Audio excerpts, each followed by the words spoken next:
I'm Ben. I'm sorry. If you would like to get your song reviewed, dear listener, there's the Filthy Capitalist option. As Sorry says, 125 gets you straight to the head of the line. You don't have to be a part of the alliance. You don't have to be part of the group. Wait a minute. And the biggest thing is you don't have to wait. You hop, skip, and jump right in front of everybody. 125 gets you there. You do that 3 times, and then get mashed down to the $75 rate for perpetuity. Yes! Also, there is a band review option.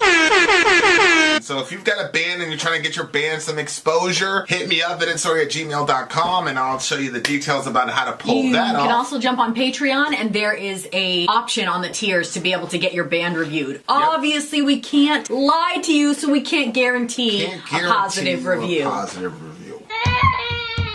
Get what you get. It's just rubbish. Rubbish. Rubbish. That's British for garbage. My favorite is the community option. $1 at the gate gets you in at Patreon. You get to join an alliance. The alliance joins their points together, and that helps determine what songs that we do. The alliances hang out on Discord. Message me on Patreon to get the link. And they do all kinds of other cool things. They do Minecraft, Dungeons and Dragons. Yeah. It's really a community within the community. Anybody can go in the village, facebook.com/VinandSorry. There's 160,000+ people on the channel. What's cool about the Discord is that it offers a real opportunity for community connection, friendship, that type of thing. And it's on Discord, so if you're not a Facebook person, it's for you. You start off at $1. Right. Plus you get exclusives. Sorry and I are working on a song. So the first 15 seconds of that was on Patreon. Also, at $15 tier and above, when we actually debut the video, they're going to be there live with us. There you are, dear listener. Buy merch.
We've been muted this entire time.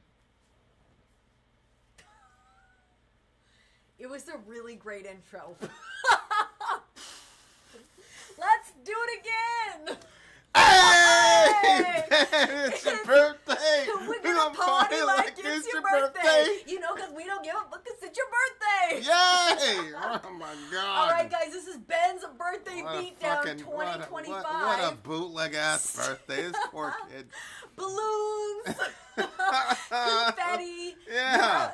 Years ago, Vin was celebrating and started throwing his boxers all around. Should I grab some of those? No, don't we're not gonna do do that. that. We want the kid to have a happy birthday, for God's sake. Okay, alright. So, in a little bit, we're gonna put that poll up so you guys can guess Ben's age.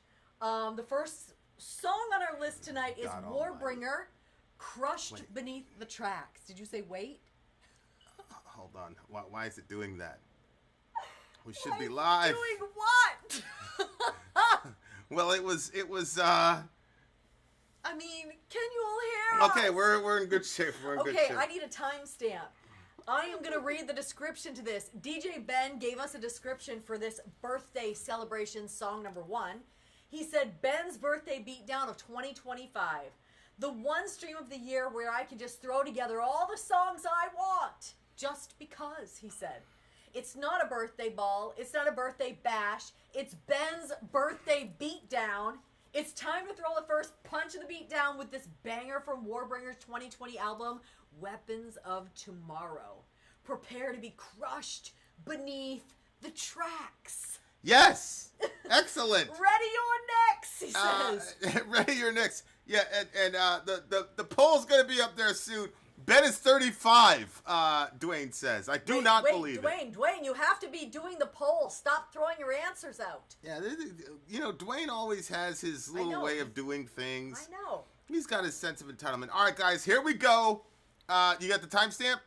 Give it to me. We're right at the 5 minute and 35 second mark. Okay, so that's going to catch all the intro and all the rest of it. Perfect. All right, guys, here we go. Song number 1. Was it Warbringer? Warbringer, crushed beneath the tracks. Prepare your necks, ladies and gentlemen. Next. Let's do it now. Now.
aggressive. Yeah. Aggressive.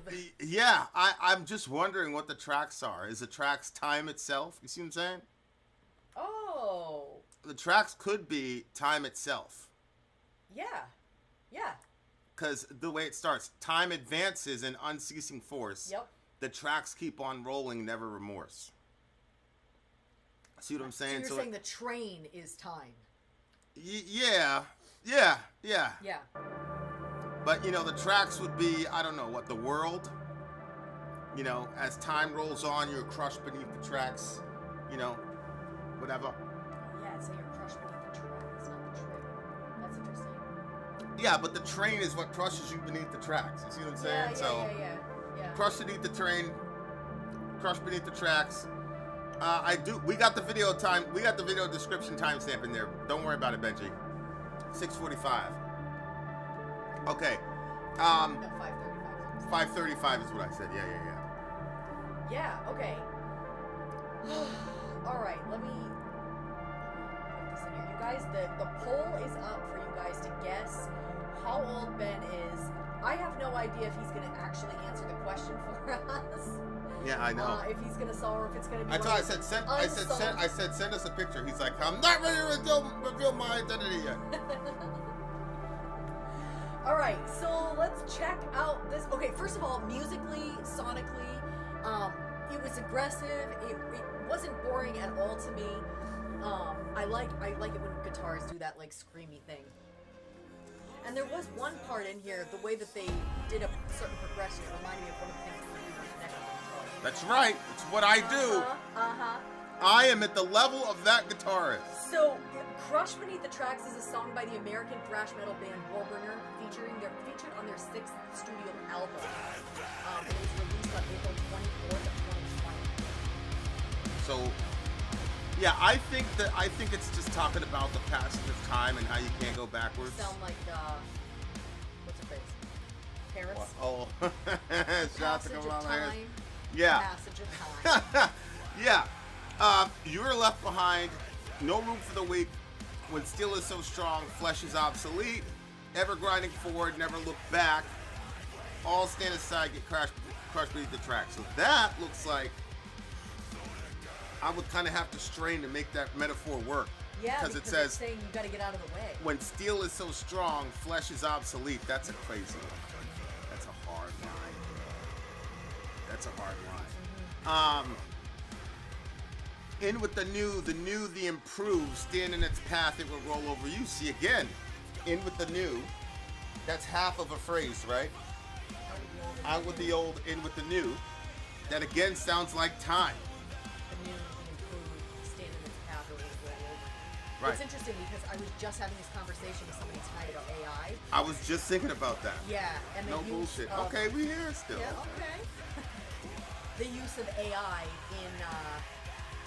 in work, and the other person was saying that they don't like AI in work because it can be faulty, and on top of that, like, it can give you misinformation, and you can have it all in it. You assume she was saying that there was a I haven't checked it out yet, but she's generally right on her information. She doesn't usually say BS. So anyway, she said that there was a lawyer that had done his closing statement using AI, and he referenced 2 fictional things as his point. Embarrassing. You have to check over it. But anyway, she was also saying that AI takes so much energy, which apparently we're using from what she had researched. We're using coal and other things to keep you have to keep the machines cool, so you need coolant, and so it's taking a lot of energy. And so it's like, okay, how much are we destroying our world to bring in the new?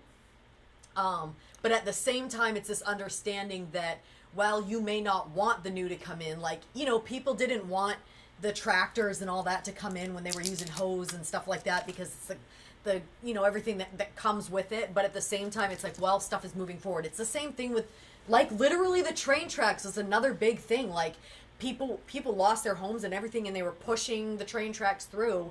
And what was that phrase that they used to say? You can't stop progress or something. Progress, yeah. But yeah, look, The future is now. Machines will build a better age. Survive somehow, but still ahead, like in even darker days.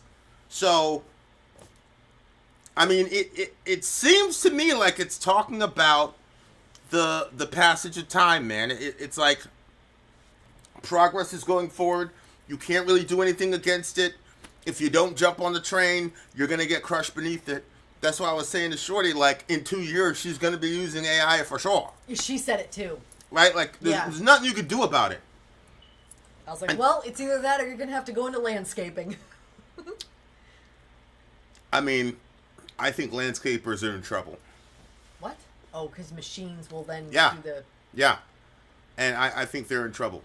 I actually had this dream that the stuff had advanced and like everybody was having like these robot things, but they weren't like robots like you see in like old movies or whatever. It was like this ball that was almost like you could pass through it but not.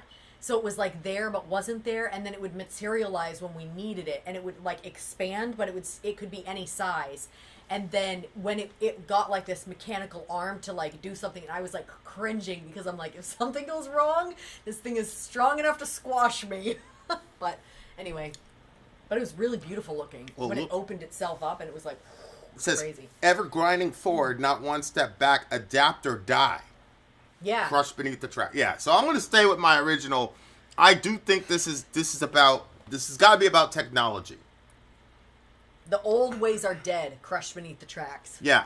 Yeah. It's hey, what's up, Larry? I think this is about tech, and well, not tech as much as like tech as a substrate of time itself, and time is only going in one direction, and tech is probably the manifestation of that, and especially in the Western part of the world, if you do not adapt to that technology, you are going to get crushed beneath the tracks. What's fascinating is one of the things that was kind of a harbinger of this was the self-checkout aisle. Yes. And now the self-checkout aisle is gone, at least where we live. Yeah. Because what they say? People were stealing too much. So yeah, it was a great idea, but it would just opened up too much. So it is funny in that regard. Like, they tried to overstep, they're like, oh, this is better than having human beings, and so people lost their jobs over it. But now they're like, you're gonna come back. We can't let these people, scan stuff for themselves. They'd be mis-scanning. I'll double scan the box of popcorn instead of paying for a car seat or something. Yeah, and that's what people were saying. People were like, yo, self-checkout is crazy because it's stealing people's jobs. Because you don't have to worry about a sexual harassment case. Yep. You don't have to worry about getting these people insurance. You don't have to worry about HR. You don't have to worry about racism. Nothing. Yep.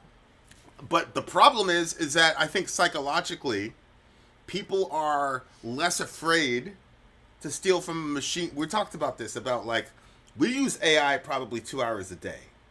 Would you say? Well, I wouldn't say I've used... like between the two of us. Oh, yeah, easily, yeah. We use AI like 2 hours, like the... I think you single-handedly do 2 hours, but... Yeah, like I'm like deep into that shit. You use it for like, he'll debate with it.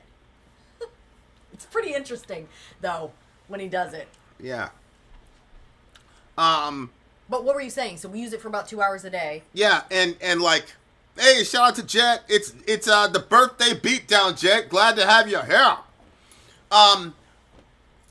Yeah, like I use it a lot because I'm almost done with Google completely. And for a person who like loves all the like woo-woo shit, like I gotta verify it and validate a lot of these things, and it like brings you down a giant rabbit hole, and it's really fun to think about.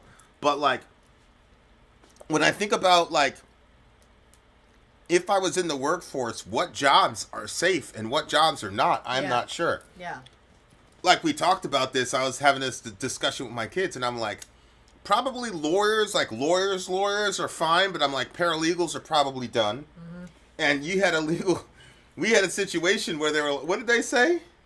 They were like, well, one of the things was, because the way that I was going about the legal stuff was better than what the paralegals were doing, but the only reason that I was better was because I had already researched it on ChatGPT. So I was a step ahead, and she said, like, a lot of times that the paralegals will call up and they'll be like, I have court in an hour, I don't know what I'm doing, how am I supposed to do this?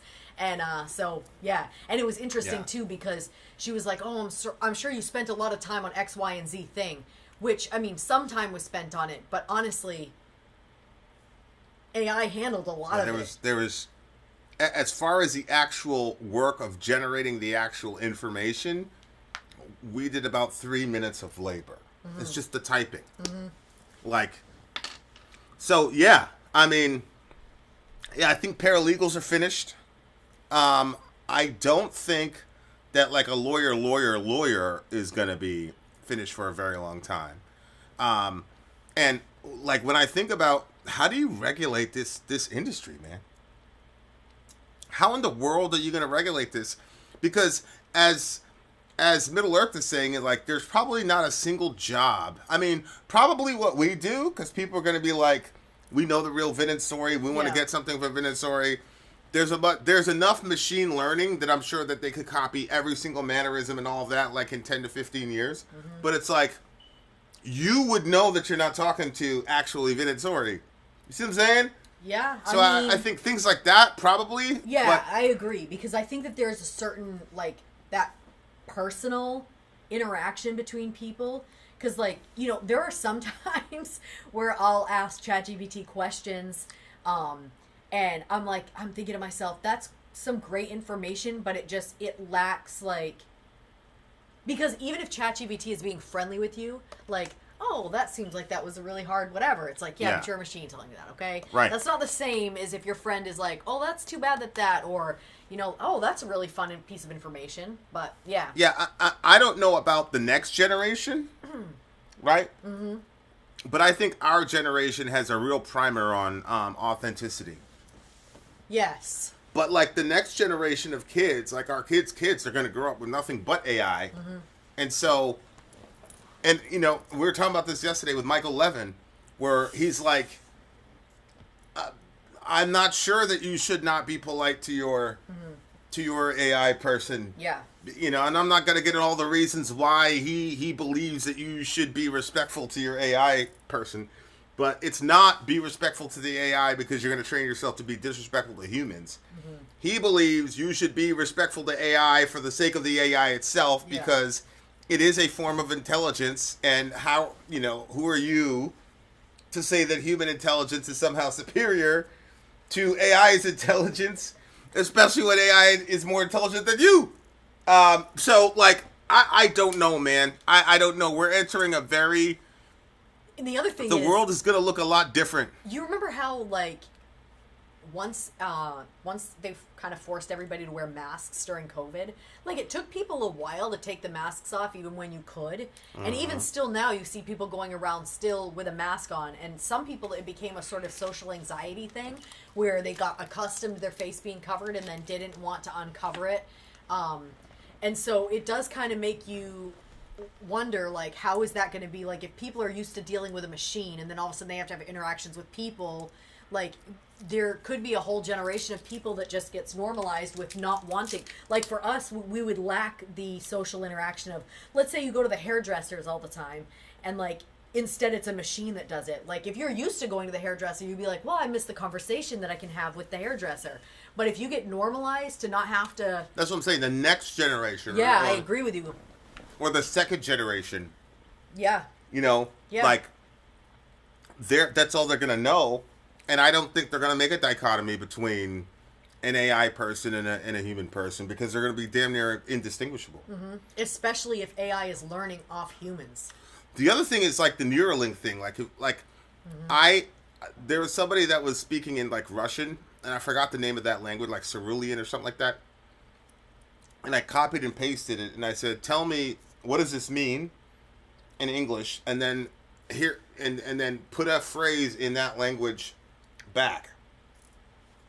And so it did it, and I thought to myself, what if there's an implant that when you speak your language, it automatically translates it to English. Oh, yeah. Then I speak back, you know, yeah, and it automatically translates it to Russian. Yeah. And so there's like this Babylonian sort of like we've reversed the Tower of Babel with technology.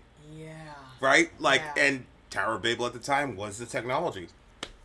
But I'm thinking to myself, if I can think that, then surely Elon, he who shall not be named or whatever. Right there. See, so there are AirPods that do that. Well, translates what's being said to you at least. What? Which AirPods? Which generation? But that's insane to me. Like, and then what ends up happening is like, there's a whole man-machine kind of melding thing, and it's like, okay, it's your constitutional right not to get the implant, but it's the employer's constitutional right not to hire your ass. Right. Yeah. Yeah. Yeah. So I mean, I don't know. It's crazy. It's gonna be crazy. Okay, I'm gonna give. Yeah, the improved. Yeah, I mean, ultimately, you're going to get a new and improved kind of human being. Because these implants are going to be so ubiquitous once they get proven safe. Mm-hmm. And then once they get proven to be safe, and you get 10,000 people to experiment on it, and they're kicking ass at work or whatever, yeah, then it's going to push everybody to engage in that thing. Because as Middle was saying, there's almost going to be nothing that an AI can't do anyway. Yeah. So you're going to be forced. Yeah. You know what I'm saying? I don't know. This shit is crazy. Yeah.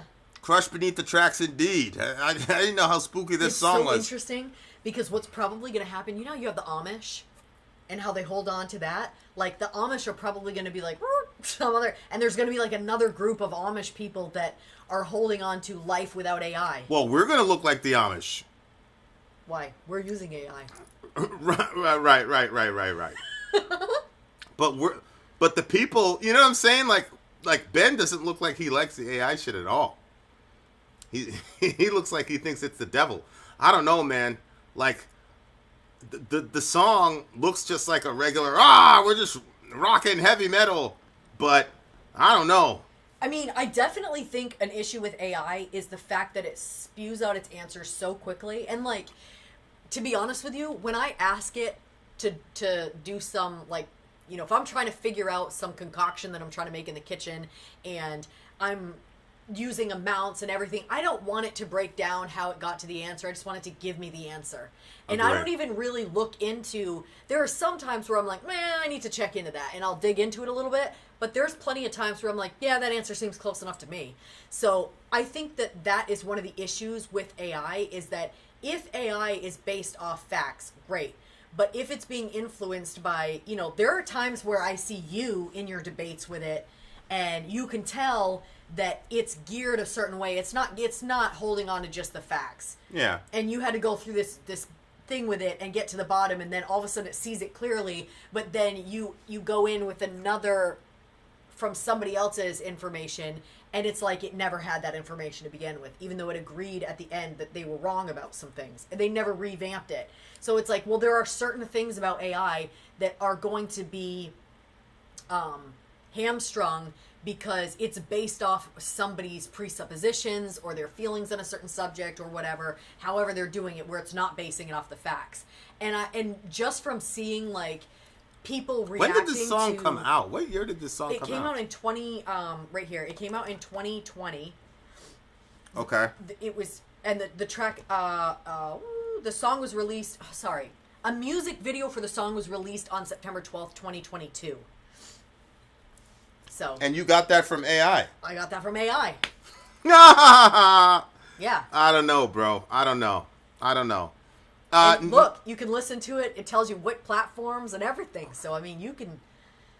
the song can hate on it, but...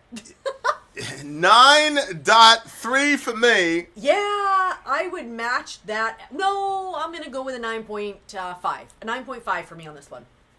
Yeah, I could actually see it being a 9.5 just because of the prophetic nature of the... Yeah, and that it lined up with the conversation from earlier. I mean, 2020, it's, you can kind of figure it out. But, yeah, that shit is scary as hell. Yeah, weird. All right, you guys, Overkill. So wait, did you change your score? Or did you keep it at 9.3? I went to 9.5. I went to 9.5. We matched at a 9.5. Overkill, Bitter Pill is up next. Are we doing commercials here? Or are we just kind of... Yeah, we're gonna jump past the commercial here because poor Ben. All right, here we go. Okay, Overkill, Bitter Pill. What's the intro? I'm gonna read that. And wait. It's the intro. Show them all. Where Wait, are I you? don't actually think... Hold on, let me just go to the email just to make sure. And I'm going to be... There's definitely an intro. And I'm going to be playing the official on this side, just so you are aware that's of right. that, Yep. okay? Yep. And it's a lyric video, so you don't got to send it to me. Perfect. Okay. Look, I'm currently you see how my eating... little things are? Yeah. I'm currently eating Mambas for the big homie's birthday. Mamba. The Black Mamba. Okay. Hello. Oh, there's no intro for this song. Okay, I'm not seeing anything. Mm-hmm. Okay, there it is. Let's check it out, you guys. I'm going to take that timestamp, honey. Okay, we're at 31. Do 32 straight. 32. It's 32 even. Okay, so this is DJ Ben for his birthday stream. Overkill, Bitter Pill. We're watching the official video over here. Unfortunately, we can't play it for you guys because of the fascists at YouTube. You know how these things go. But be that as it may, if you want to see it, you're going to have to look for yourselves. Here we are. Let's go. Bitter Pill, let's do this shit.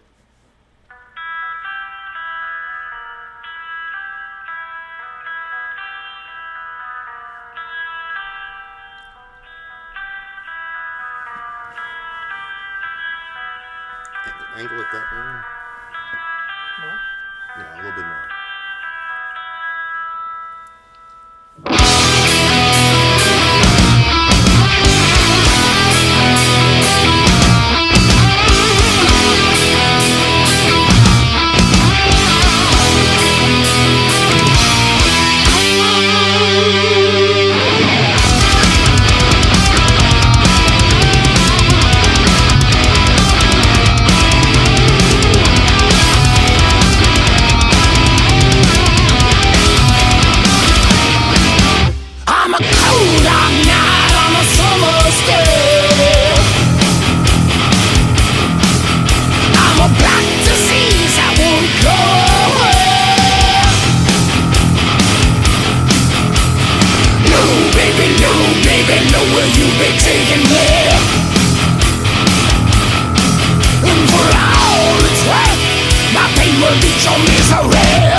What happened to us? No! The camera died. Are you serious?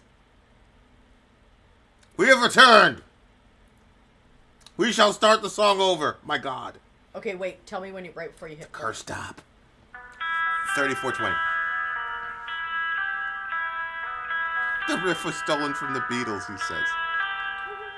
You know who said that? Dwayne.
That was Bitter Pill by the band Overkill.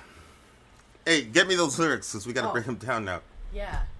So that guy was making ink for tattoos? I think so. Let me, There, in the official video, there's this old man who's like grinding something. He's doing it for... He's putting all kinds of stuff like keys. He puts a red ruby. He puts some like the old film, the long film that from back in the day. He puts all kinds of stuff in there. Nails. And then that he uses as ink for the tattoos. He makes the ink, but it almost seemed like he passed it. I don't know if he's in some sort of a jail and he passed it out to her, or if she's in it and then she was tattooing with that. Sorry, Overkill lyrics. I got it. You know, the multitasking over here is. I loved the rhythm part, the chunk. Yeah, get me that one. I love the chunk. I'm just gonna read the lyrics from here. I love the chunky part of that song, the rhythm section, the dun, dun, dun, dun, dun. The solos I'm sure was good. I just can't do them. So I'm not sure. Oh! You don't know how to do them? Yeah. I cannot write solos to save my life. I've written one solo. Why do you think that is? I don't know. I don't think I have the discipline for it. I don't know. I was never really a lead guitarist. I've always liked the chunky shit. Okay. Here you go. Here's the lyrics. Okay. Hopefully there's not anything additional added into that that's not for the song. But I'm trying to figure out who this dude sounds like. He sounds like somebody that we've listened to. I got really distracted by the music video. Yeah, I'm not going to lie to you. I was like, what is going on? And also, I don't know. I was watching that show for a while. Remember that tattoo show? Yes. It was like a game show, and you won stuff, right? Based on how good you could tattoo and all that stuff? You know, to be honest with you, the way that I watch stuff, like, I just focus on the detail that I'm interested in, and I don't even know what the other stuff was. People probably did win stuff. Actually, you know what probably happened? Is you got a lot of business off of how good you did on the show, because then everybody was going to want to go have tattoos done by you. But yeah, it was so interesting because they would tell them what they had to do. People would come in and you had to work with the customer, but some of those tattoos were really, really cool. When I was watching it, that is the most I ever wanted to get a tattoo, was when I was watching those shows. It's like, man, maybe I'll do a whole sleeve, my whole leg even. You might be thinking of AC/DC, just thinking vocally. Yes, agree. That's exactly who I was talking about.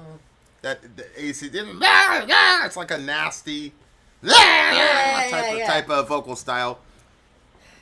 So all right, let me break down. It kind of sounds like because he says, I'm a cold, dark night on a summer's day. I'm a black disease that won't go away. I gotta be a black disease. Go ahead. Well, it's because... low, baby, lower you'll be talking to me, and for all it's worth, my pain will eat your misery. My pain will eat your misery? Low, baby, lower you'll be talking to me. Now, I thought that what they meant by that was he's like in this sort of depressive state, and on a summer's day is her, or... Yeah, I thought her. And then... when he's saying I'm a black disease that won't go away, he's saying like this is who he is and he can't seem to break himself out of it. And when it says lower you'll be talking to me, I thought it was like when you're around somebody that's like one time I went over to somebody's house and they were like super like depressive as a person, just like all around. And for me, when I feel depressed, I want to open the windows. I want to get out in the sun. Yep. And that's going to help me. That's going to get me up a certain percentage that sometimes I can kind of get beyond it or get above it.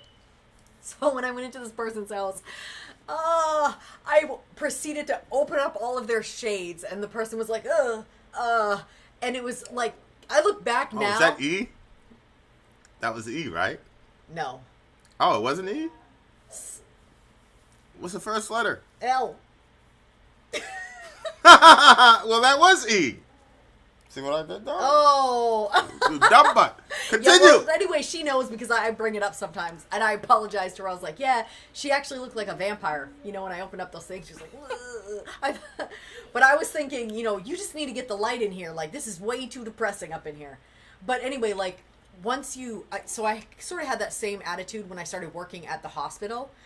And I would go in, I'd be like, "Good morning, it's time to wake up." And like one person was like, "Shut the fuck up." And I was like, "What?" Basically, they didn't say it that rudely, but I took it that rudely because I was a little shocked by their interaction. They were like, "It's early in the morning." Was it a male or a female that told you that? I don't remember. It was probably a female. Yeah, so anyway, so I'm assuming it's a she. And then after that, I realized, like, yeah, that's true. Like, nobody wants, like, all of this right away when they're waking up. So then after that, I would use, like, a lower voice, you know, "It's time to get up, blah, blah, blah," like what I do with you. Although you're like, "Be louder." Well, but anyway. Yeah. But anyway, I said that to say maybe because he's in such a black disease, dark place, he's a cold night, maybe that's, you know, she was kind of like, he's saying "low, baby, low," and then she lowers her voice. Well, but I think what he's saying is not that she lowers her voice, but that he's going to drag her down, and that... Oh, it didn't say talking, it says taking. Yeah. Lower, you'll be taking me. Me. And for all it's worth, my pain will eat your misery. So it looks like it's like a Yeah. bad codependent relationship, and he's saying, "Yeah, you're miserable now, but my pain will overtake your misery because I'm more miserable than you. I am more miserable than you are." Or maybe she's a like a, you know, like those caring type of people, and so maybe he's saying his pain will eat her misery because she's going to get focused on him and his issues and what his pain is, and then she's going to sort of forget about her own misery and just kind of get sucked down into his pain. Swallow Me Like Poison. There was actually a song, forget about it. Swallow Me Like Poison. Back Down. I think you should finish that thought. That's what I think you should do. I think you should finish it. Finish it. Finish your horrible thought. Finish your horrible thought. It was a song. Your thoughts are horrible. Finish them. Go ahead. What an amazing song. You should publish that, Vin. I was pretty shocked that I was able to come up with such a brilliant song in such a short period of time. And so horrible sounding, as in horrible song. Yeah, but you like Billy Corgan's voice, but all of a sudden my voice, the black guy's voice, I didn't talk about cool. your voice. Continue. I talked about the depressing nature of the lyrics. Swallow me like poison, he says. Back down, turn around, double down, breaking me. Run down, ghost town, pain will eat your misery. Doctor's orders, fist, ball, and chain. Man. Yeah, I think blood clot, ego shot, mentally ill, bitter. I think it definitely sounds like he has a lot of significant issues and run down, ghost town. Oh my gosh. Yeah, I mean, everybody dies around him, it looks like. Wait. Let the pieces fall where the bodies lay, where the dreams will break, come what may, how it goes. Did everybody get a taste? And for all it's worth, the ending is an awful waste. Yeah, so this guy is unhealthy. That's why he says doctor's orders, pain will eat your misery. Doctor's orders, first ball and chain. Doctor's orders, feel the pain. Fist, ball, and chain. Yeah, what did he say? Fist, ball, and chain. Yeah, ball, and fist, chain. ball, and chain. Yeah, which is a pretty smart line, because balled up fists, ball and chain. Yeah. So he's fighting. Fist, ball, and chain. Yeah, I see. Yeah, he's a toxic individual who knows that he's toxic. Yeah, and it doesn't look like he's trying to get out of it. I think it's hard when you're a rock star to get out of a toxic personality. Yeah, I can see that. You know, it's like, especially if they're like a traveling band. You know, we're friends with a band and they travel. I mean, they were a huge band, you know, 99, 2000 era, but they just don't stop touring. Yeah. It's like a machine. Yeah. And like, there's a dude in the band right now that like he jumped off the train because it was just too much for him. You know what I'm saying? So I think it's hard not to be.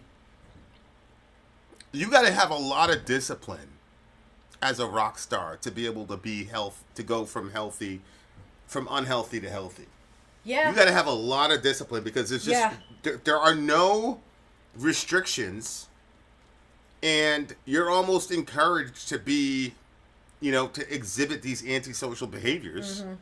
And you will have millions of people, depending on how big your band is, you will have millions of people that will celebrate you for it.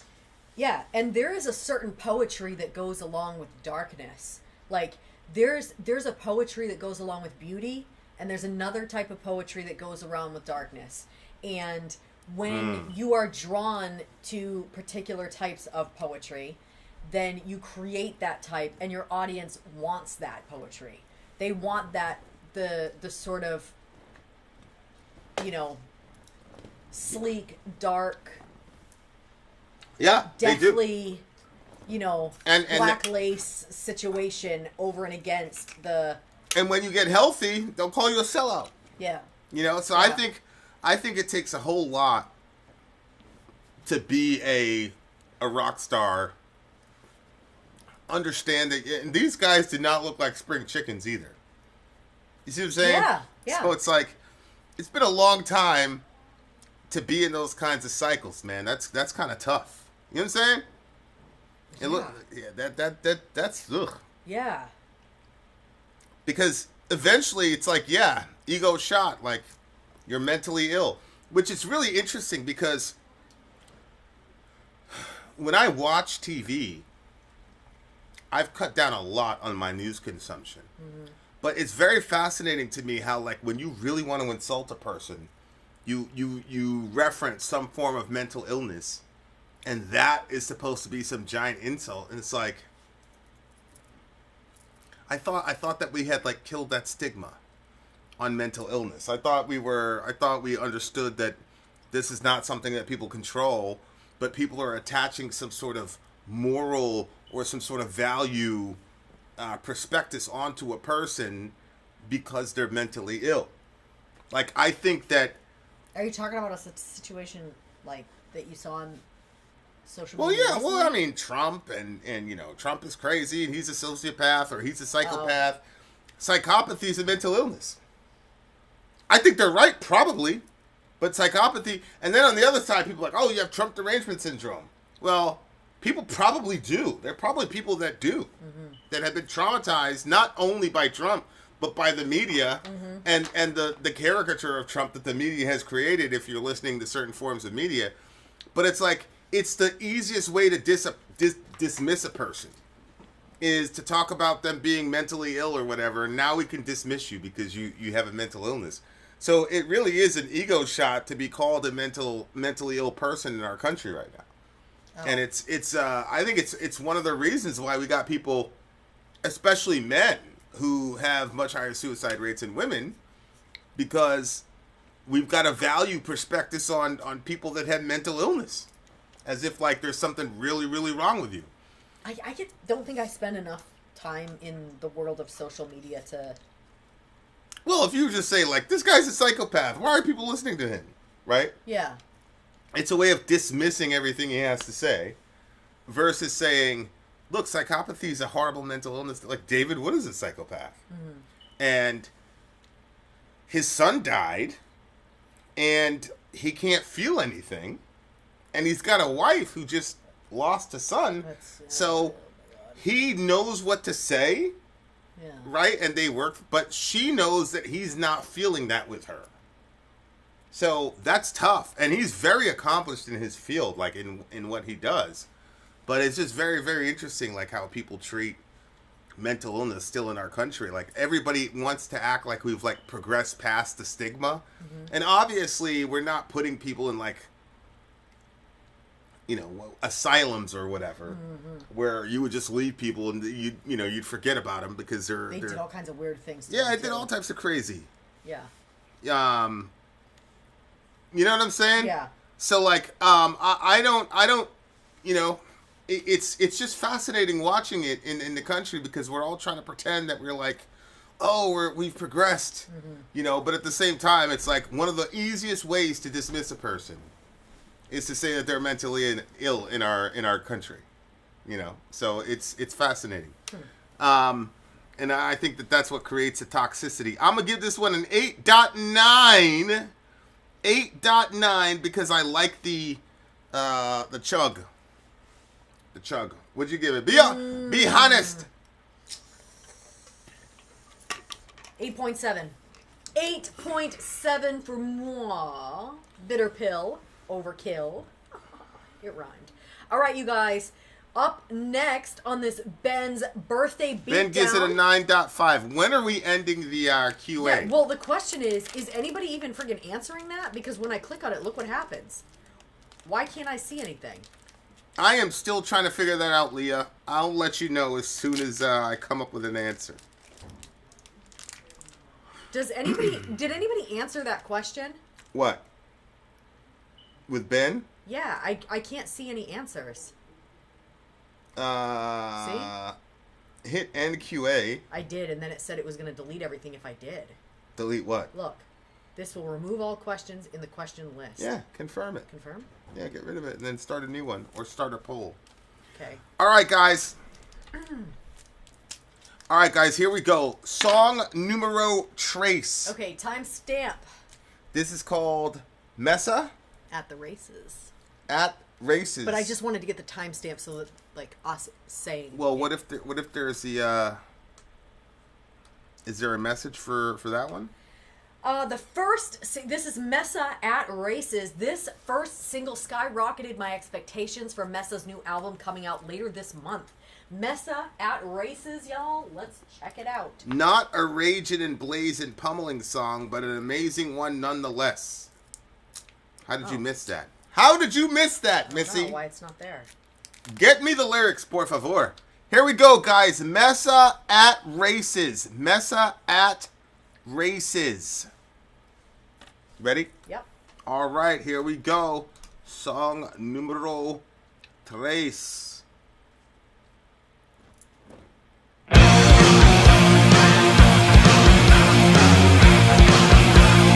is different.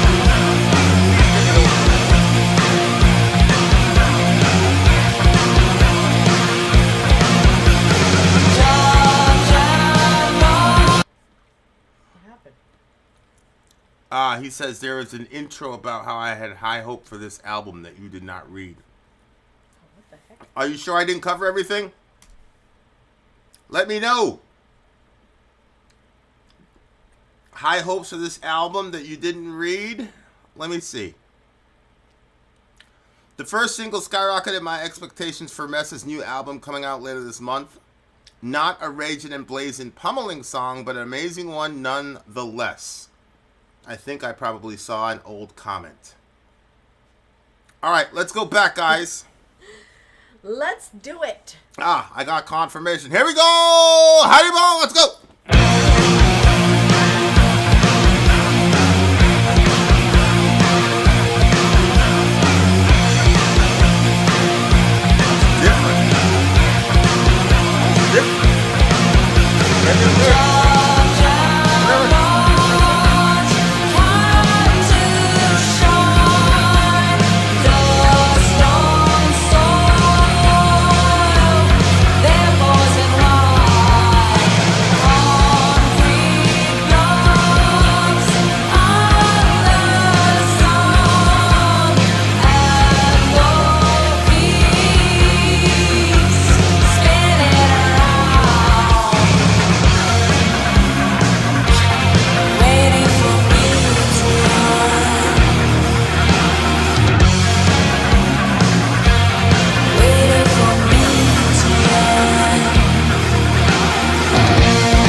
thoroughly enjoyed that song, bro. Yep.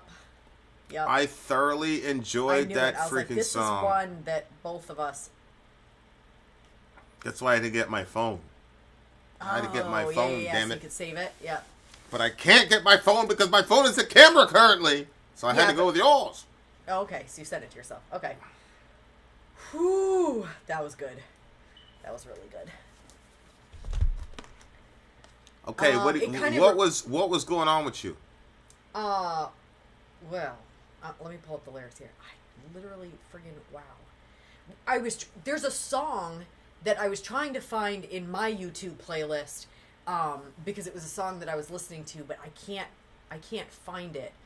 I don't know what it was, like Cain's Pain or something. I can't remember. But the song was really good. It kind of reminded me of this one in a way. Anyway, this song was, first of all, I loved the vocal style. I liked especially in that like a middle section where it just felt like it was so raw what she was putting out. Shorty can sing too. Yeah. I don't know what the reference for the races, because I don't know really anything about horses. Horse races. Yeah, but I don't know anything about horse races, like when she talks about... Well, judge and watch, time to sign, dust unsold, they're poison wide, concrete blocks under the sun, and all keep spinning around. I mean, this is a deeply laden metaphorical song, and it's crazy that she's... So, one is that there's judges judging the horses, judging who wins, right? Mm-hmm. So judging and watch, time to sign, dust on soil, right? So it's like the whole track itself is soil, right? A racetrack, and then there's dust on top of it. Yeah, that I've seen. Poison wine is what people usually drink at these places, and then concrete blocks. The horses are in the blocks. They're poisoned wine. Yeah, because the spectators are drinking wine. Oh. And I thought, actually, when you read it now, dust on soil, they're poisoned wine. Are you saying that their dust that's on the soil is getting into the wine, or are you saying... No, I think the dust on soil is talking about the racetrack itself. Mm-hmm. And then I think they're talking about... Is the racetrack their poisoned wine? No. Or they're drinking literal wine? No, they're drinking... you drink alcohol at these horse races. Okay. When I was in Kentucky on that first assignment, there's the Kentucky Derby, which is like the biggest one in the world and all that shit. Okay. And, the horses are in the blocks. Like, literally, that's what they're called, the blocks. And then, boom, they go out and I've seen run. that on them. Yeah. So she's setting up this entire metaphor of, a horse race and being judged and then spinning around, putting out all this effort, but you're just going in a circle. And you're doing that for the pleasure of the people watching you. Yeah. You know what I'm saying? And you're just being judged. And it's waiting for me to run. Painting dreams, silent cry, rush my dear. Huh? Panting dream. Panting dream, yeah. Silent cry, rush my dear, galloping time. So, rush. You know how artists always you can't rush an artist, right? Mm-hmm. But the record label come on, it's galloping time. It's time to perform for us. I was watching this thing. I forgot the name of the rapper. But when he was making his pitch to the record label, he jumped on top of the table and started dancing on all this shit. And, I mean, he got signed and everything. He's a millionaire now. But, something about that made me mega uncomfortable. You got this black dude that's, dancing and performing for these white executives or whatever. But the fact of the matter is, it doesn't matter if you're black, white. Doesn't matter what genre you're in. Every artist talks about this when they get to a certain level of, this is my dream. This is what I want to do. But now it's being rushed, and you're starting to the naivete that you had about being an artist and about making it and all this and being able to express yourself through your art and all the rest of it becomes really bastardized when you really deal with the financial implications of what they need you to do or what they want you to do. And how they see you. And then you realize that this is all just it's a show, it's a horse race, and I'm the horse, and they're just gone. And if you think about it, they're hitting the thing with the thing, and You know, and it's just a very, Yeah. it's a very deep metaphor. She might have come up in an environment where Right, she saw it, so it makes more sense, right, you know, to her. right. Yeah, waiting for me to run, biting like a horse at races. Every stare weighs on my saddlebags. See, every stare weighs on my saddlebags.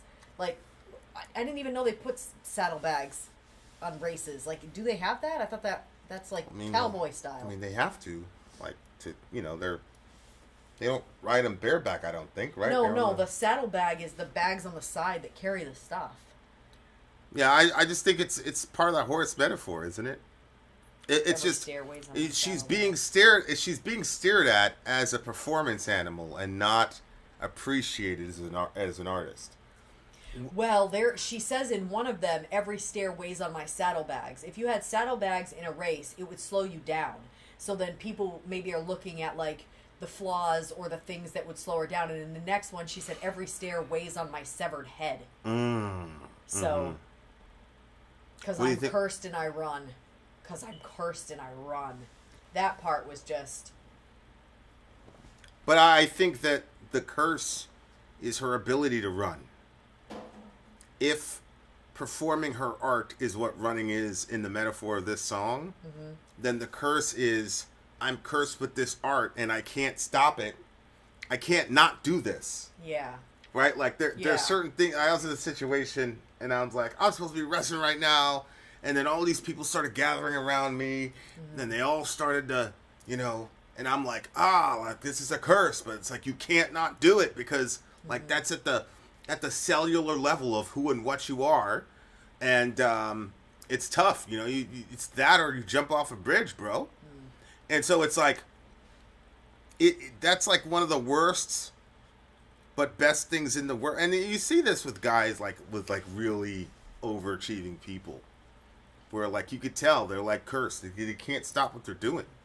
Yeah. It's one of the things about greed, like with certain figures in our society right now, and people think they're just greedy.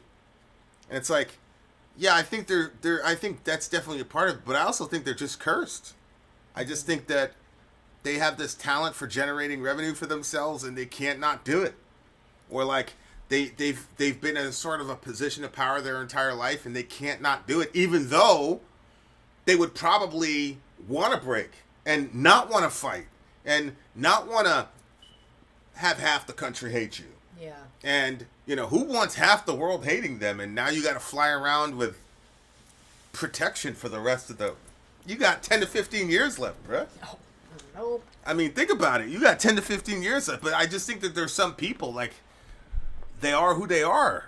They're born the way they're born, and there's nothing you can do. And I think that that's what she means by the curse, is that she has to run because running is her art and performing her art, especially with musicians. Like, you make your art to be heard and to be understood by the people. Yeah. And so it's like, even though these people are treating you as if you're like some performance animal, at the end of the day, you still want your shit out there. Yeah. And, no disrespect to anybody, but I was just listening to a J. Cole song, and he said something to the effect of, like, I can't be mopping at Wendy's. In other words, like, he's like, I can't, like, this is all I have. You know what I'm saying?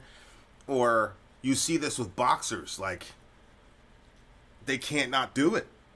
Yeah. And they're obsessed with the fight and all the rest of it. I saw it with Anderson Silva. Like, Anderson Silva had a really traumatic break in his shin, and he was never the same after that. It's like, it's over with, bro. But like, he kept fighting and he kept losing, but like, he couldn't not do it. Yeah. So it's like, I don't know. You feel sorry for those people to some degree. Yeah, because it's like a trap in a way. It's like you're trapped in it. Yeah, Rush, my dear, galloping times, fiery eyes, stubborn tonight. She said, I am the air you fail to grasp. Through hell and high water, my will to last. Wide eyes open, nowhere to crash. Heartbeat goes up, nothing to prove.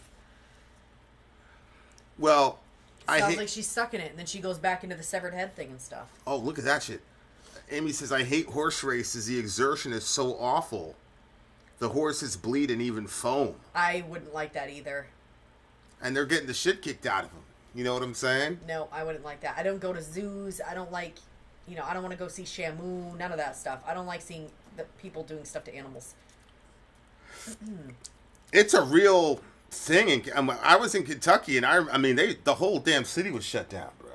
And you had all these famous people show up, all these powerful people show up. I didn't really understand it. I never went. Thank God, having a seat. It's weird, like, what gets normalized. It's like, here are these horses, and we're running them right into the ground, and they're bleeding and foaming at the mouth, and there's this little 5'2" guy beating the living shit out of this fucking horse to get him to go, like. And then all these famous people with their hats, because I guess there's like a certain type of hat you're supposed to wear at the Derby, and it's just all this like. And like I don't want to judge them people because like I'm in the UFC, and those are human beings getting fucked up. You know what I mean? Like it's just very, very interesting the things that we all that gets normalized. But notice she says like, oh, stubborn tonight, right? Mm-hmm. Fiery eyes, stubborn tonight, which is again one of the things they say about the horse, right? Like the horse ain't going. Oh, this one's stubborn tonight. The dehumanization of the artist, I've never heard something like this before. Yeah. Like the way that she put it. Well done. She did this is a song of the month for me. I loved this song. Yeah, this one's a 10 for me. It's a 10 for you? Mm-hmm. Well, any song that makes it to my phone is getting a 9.8 at minimum. I'm going to give this one a 9.9. I truly enjoyed this song. Mm-hmm. And if a horse breaks its leg during the race, it gets put down. I thought that was a myth. Why would they do that? Why would they? It's got no use anymore, I guess. For them. I'm sure that there's lots of rescues that would love to take that and, nurture it back to health. Yeah. What are we talking about? I don't know. I don't know. Sick. But that's listen, why. Don't ever book any of those. I don't want to go see that. Yeah. After Amy's interpretation of it, that's a no for me. I would be so sick to my stomach seeing that. They're bleeding and no. Yeah, can you imagine? Like that's fucked up, man.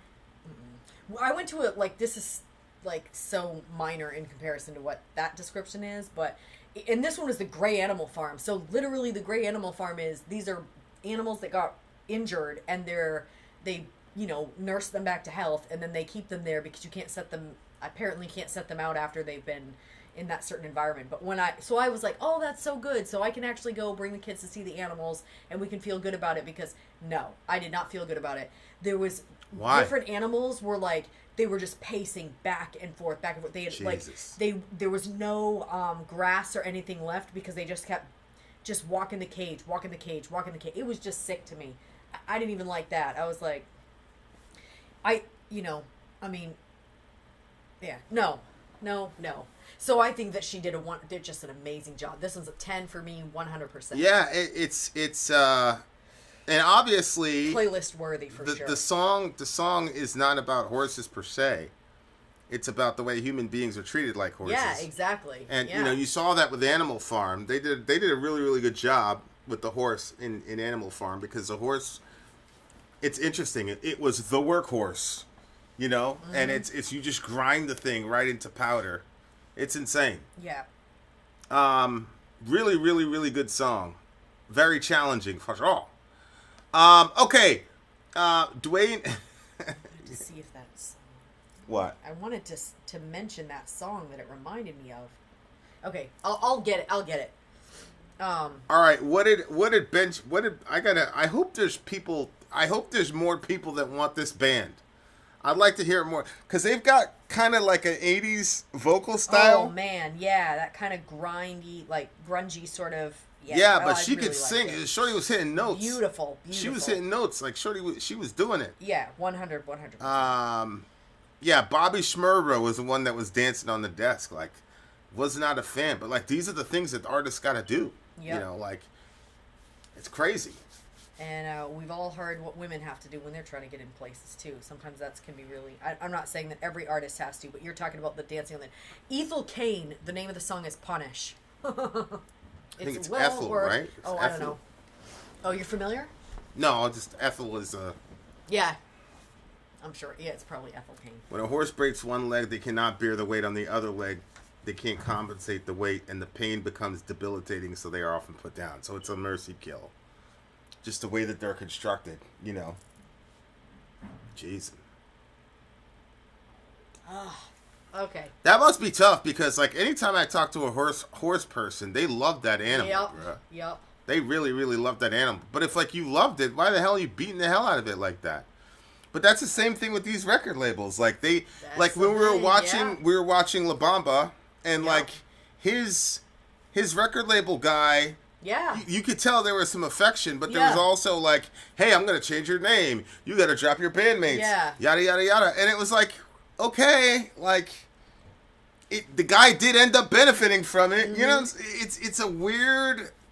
I'm just shocked that she's like, that's the metaphor I'm going to use. Like, because, you know, Korn had Freak on a Leash. They had Ticks and Leeches with Tool. So these bands have all chosen metaphors, but like the horse and the horse race, like I'm blown away that she chose that. That's very risky, and because it's just not something where, like, if you're not part of that subculture, where I would take even seriously as a metaphor. But she did a damn good job with it, so good for them. Yeah, that's a 10 for me. That was a 10 for you? 100%. Yeah, I gave that a 9.9. And we can't leave without talking about that solo. That solo was like, it hits you. Yeah, it was did. like bang. Yeah. You know, like that solo was hard as fuck, bro. I don't understand. Yeah, why are you not giving it a 10? Like, what made it be a 9.9? I'm staying with my 9.9, damn it. What was it lacking? It's 2025. Why? You literally said it was like the song of the year and stuff. I said the song of the month. I didn't say the song of the year. But what about it? What would it have needed to get a 10?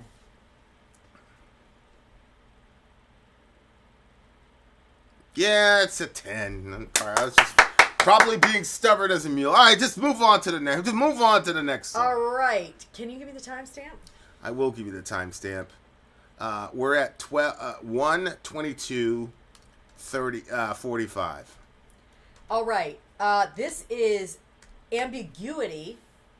Is that the name of the band? No, it's not. Ubiquity. Ambiguity. I was like, what the hell? Once again, we homeschool. But I'm the one that does all the English stuff. Yeah, Vin's the one on that. I do all the English. I was like, come now, we're gonna do our cooking class. Yeah, I just taught Orion to count to 100. He was pretty proud of himself. Proud that he didn't include his dad in the. True. I said, wow, did your dad? Whatever I said. And who helped you? Yeah, who helped you? He wasn't named. It was just so interesting because, like, obviously I didn't think a 5-year-old could learn to count to 100 without somebody helping him, but apparently that's what he wanted me to believe. Okay, how did you say? Ubiquity. Red Moon is the name of the song. Taffer suggests the band Ubiquity on the prog death metal stream back in January, and I wasn't expecting it to be this good, but this song absolutely delivers that perfect balance between the calm and the storm for me. Certainly a hidden gem for the year 2020 for me, says DJ Ben. 2024. What did I say, 2020? 2020. For 2024 for me, says DJ Ben, on this here birthday. Not birthday bash. Birthday beatdown, That's bitches. Right. Birthday right, beatdown, bitches. 3 B's. That's called alliteration. Check your dictionary. You used to do that easily in those things. When Yeah. you weren't taking notes or making notes. Yeah. Just go ahead. Go ahead. All right, let's check it out, you guys. Red Moon. Lyrics. Yes. On the way. Holla for Charlotte, no fair. Assault with intent. Where did my stuff go? What song? What's that? Where did my stuff go?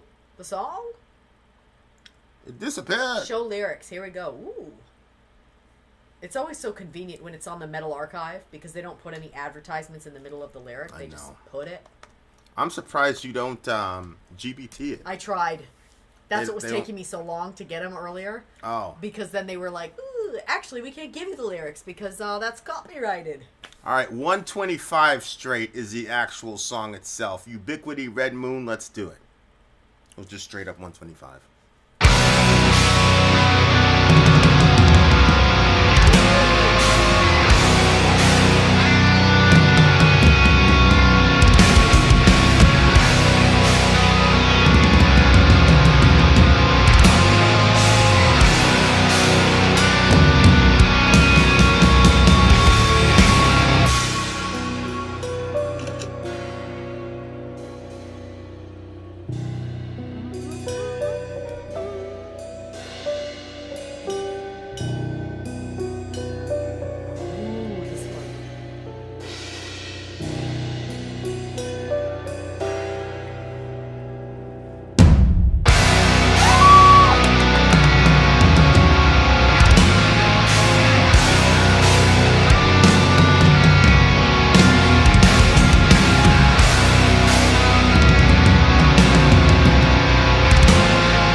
from pleasant reveries. Nobody lives here and no one will. There's pictures on the wall, all cracked and yellowed by time. It seems like you're as blind, but I can see them. I will die alone before I've really lived, 'cause you never came back, abandoned me. Feels like I'm falling down. There is no one to catch me. The prophets fade out. No one shall be for me.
Yeah.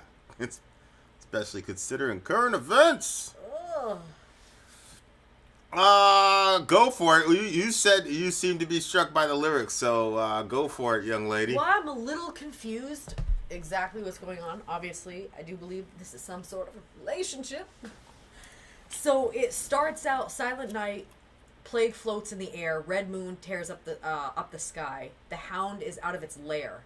So it kind of made me think of like the werewolf type of situation. And when we talk about like Silent Night or plague floats, red moon, all those are sort of like apocalyptic. So like something really world ending sort of. But then it says he feels the wind caressing his skin. I don't know, because the full moon is what creates the werewolf. Yeah, that's why red moon I was thinking more of apocalyptic. Yeah. And the reason that I got the werewolf is because it talks about the beast of dominion riding mist within the night. Like that sort of... He feels the hound is out of its lair. Which the werewolf is a wolf, would be like a hound. So yeah. Some sort of variation of that. But then it's saying that carrying sweet fragrance. Okay, he feels the wind caressing his skin, carrying sweet fragrance. So the wind that comes has the scent on it that's stimulating the thirst for blood and flesh, and the hunt now begins. So he goes out into the night with silent steps, chases the weaker scum.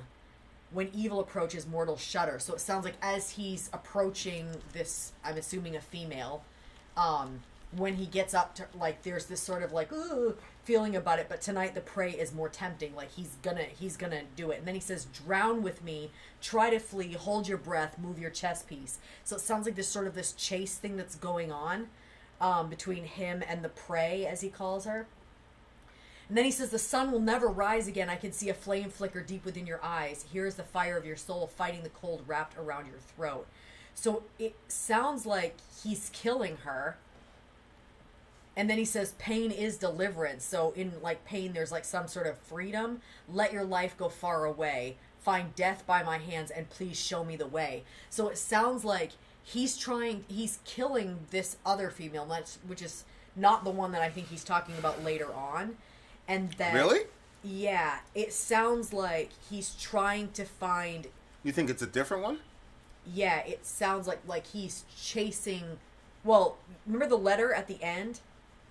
Okay, let's keep going. No, just keep going. Brightness all around, waking from pleasant reveries. No one lives here and no one will. So then it sounds like that the sun rose on this, because it sounds like he killed her, and that the sun, but nobody lives here and never will. And then it says, there's pictures on the wall, all cracked and yellowed by time. It seems like years flew by, but I can't see them. I will die alone before I've really lived, because you never came back, abandoned me. Feels like I'm falling down. There's no one to catch me. The portraits fade out. The walls shatter before me.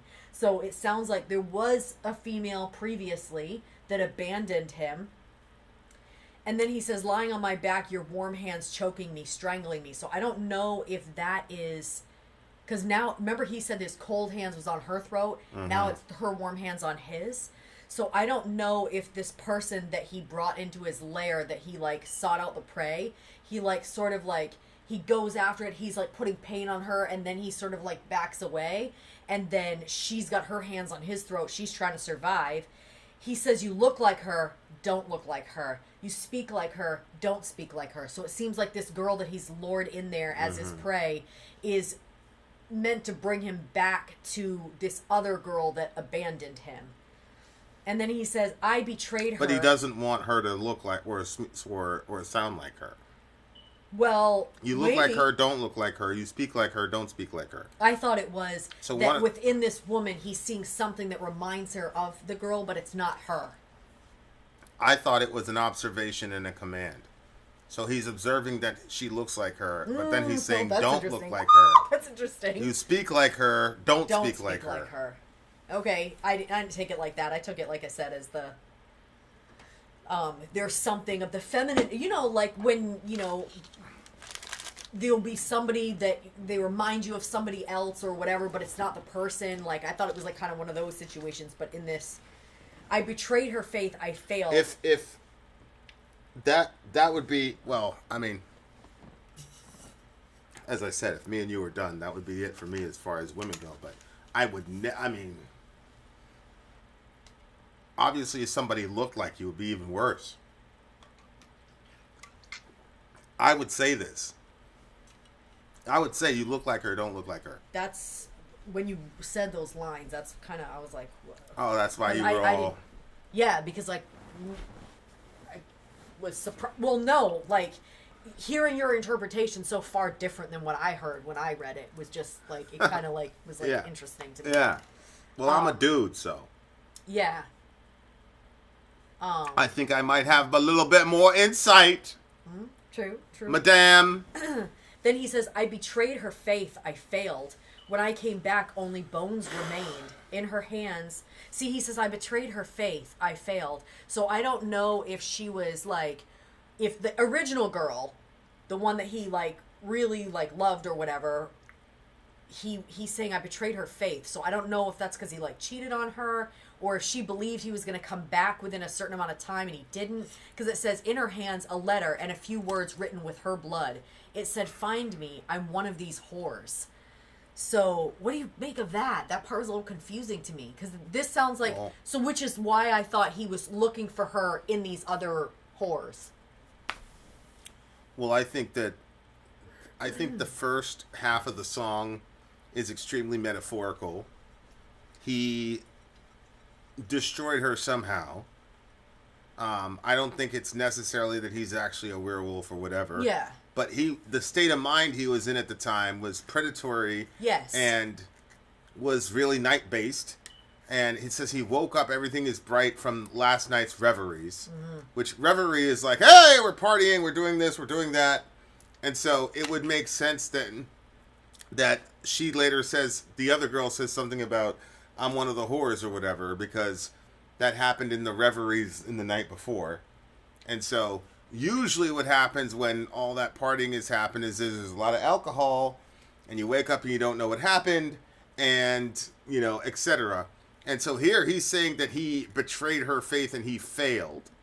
And when he came back, only her bones remained. So it looks like it's a very interesting metaphor, I think, for the rock star lifestyle, because there's always that like predatory aspect.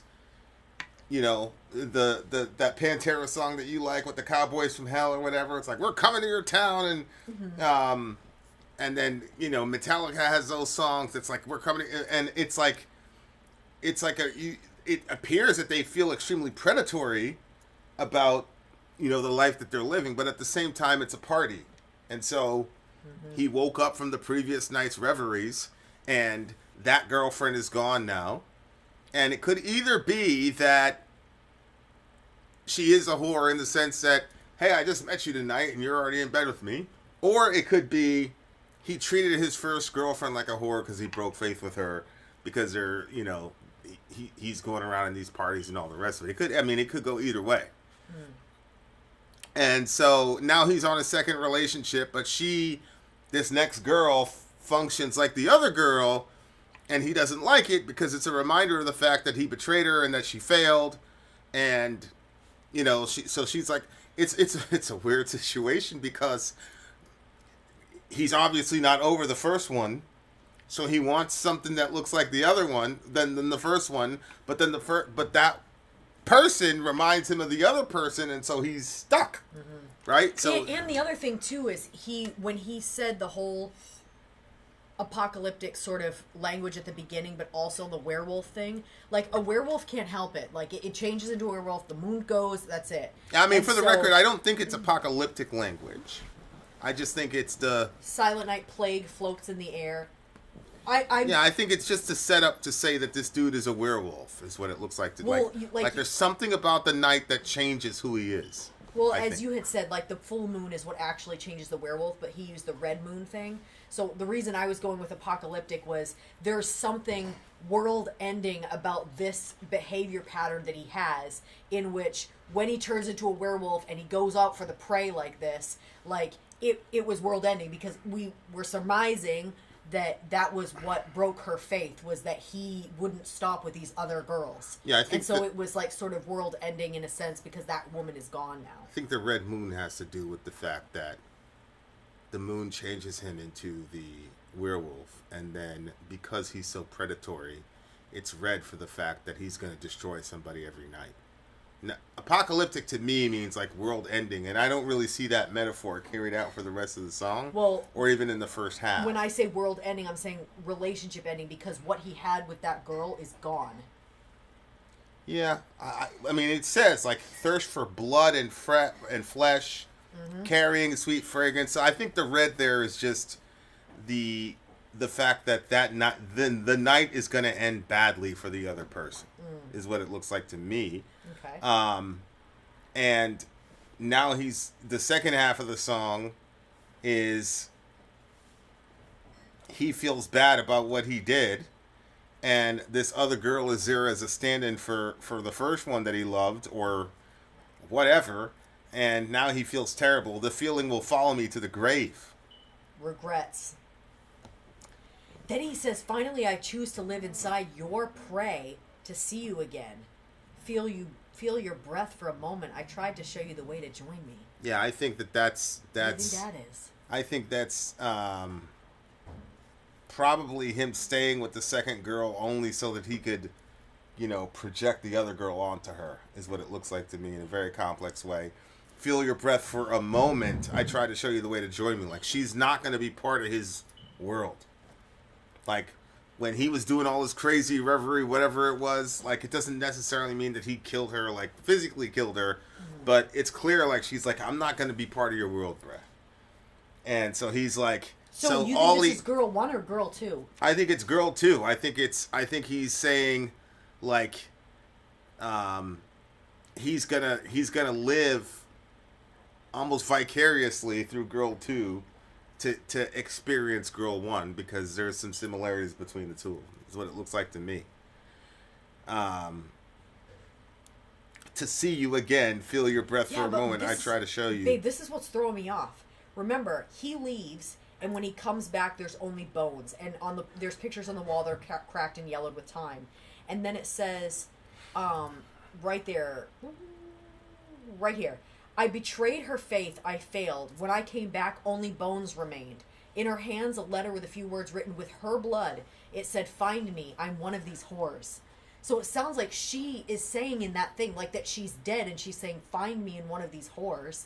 And then he goes he says, "I'm." She said, "I'm." I think that the bones that remained are their relationship. Like, the thing was so... Because, like... I find it very... Oh, I said in because over here, finally I choose to live inside your prey. Yeah, I find it very rare that at the moment of infidelity, especially with women, like at the moment of infidelity, they very rarely leave. And so I think the infidelity happens, he fails, and then when he came back, what does it mean to come back? I think when he finally came to and realized like what he had done or whatever, their relationship was just so run down and just left to skin and bones, basically. And so I think she was saying, "Find me," in the sense of pursue me. See what I'm saying? Find me. That's an invitation for pursuit. Yeah. I'm one of these whores. Like, I'm one of the girls that you treated that way. But it looks like she decides that she's not going to live that life with him because he says, "I tried to show you the way to join me." Oh, so you thought that's him talking? Yeah, I mean, it could be her. It could be her talking. I think, finally chose to live inside your prey to see you again. That could be him having her talk through the other girl. You see what I'm saying? Yeah, that's more what I was thinking. Oh, okay, that's where you were going. Yeah, that's what it sounds like to me. For a moment, I tried to show you the way to join me.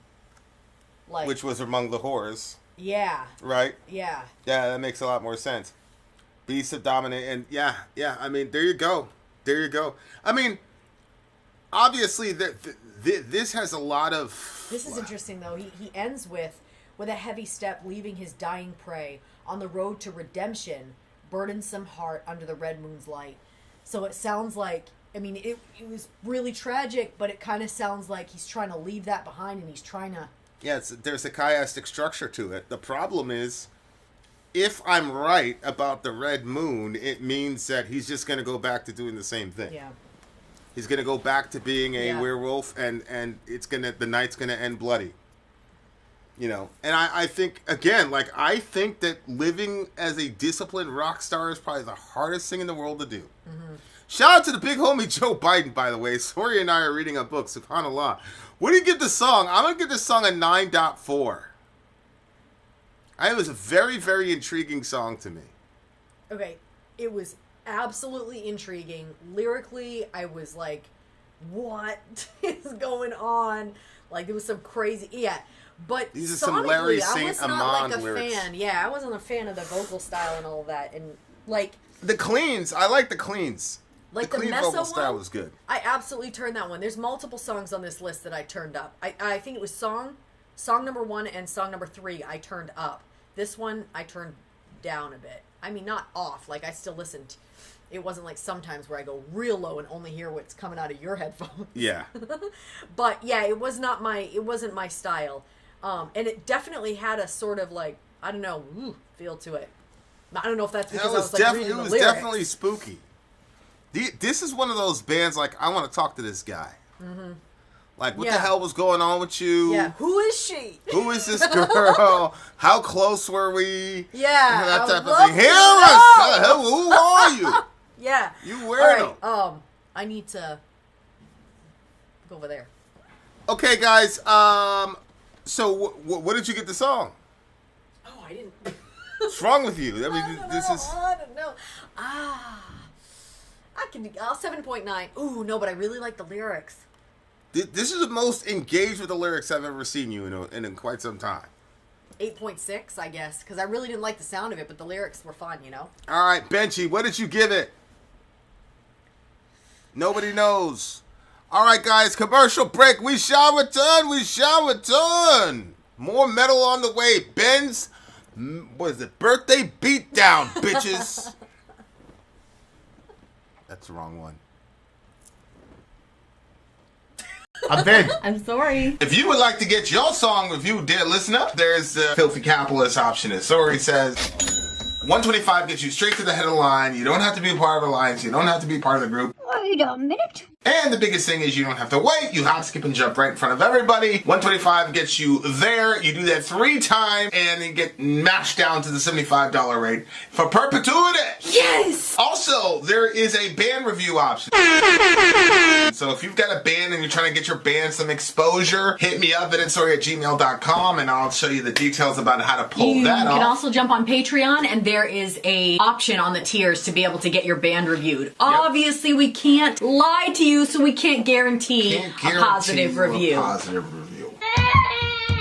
Get what you get. It's just rubbish. Rubbish. Rubbish. That's British for garbage. My favorite is the community option. $1 at the gate gets you in at Patreon. You get to join an alliance. The alliance joins their points together, and that helps determine what songs that we do. The alliances hang out on Discord. Message me on Patreon to get the link. And they do all kinds of other cool things. They do Minecraft, Dungeons and Dragons. Yeah. It's really a community within the community. Anybody can go in the village, facebook.com/VinandSori. There's 160,000+ people on the channel. What's cool about the Discord is that it offers a real opportunity for community connection, friendship, that type of thing. And it's on Discord, so if you're not a Facebook person, it's for you. You start off at $1. Right. Plus you get exclusives. Sori and I are working on a song. So the first 15 seconds of that was on Patreon. Also, at $15 tier and above, when we actually debut the video, they're going to be there live with us. There you are, dear listener. Buy our merch. Buy our merch, indeed, a child shall lead them. To buy our merch. Yes, dear listener, yes, dear listener, yes, dear listener. Getting the children to eat us some foodies. Yeah, I saw that and I said no. You said no? Yeah. I mean, this is a... All right, go ahead. Read the next one.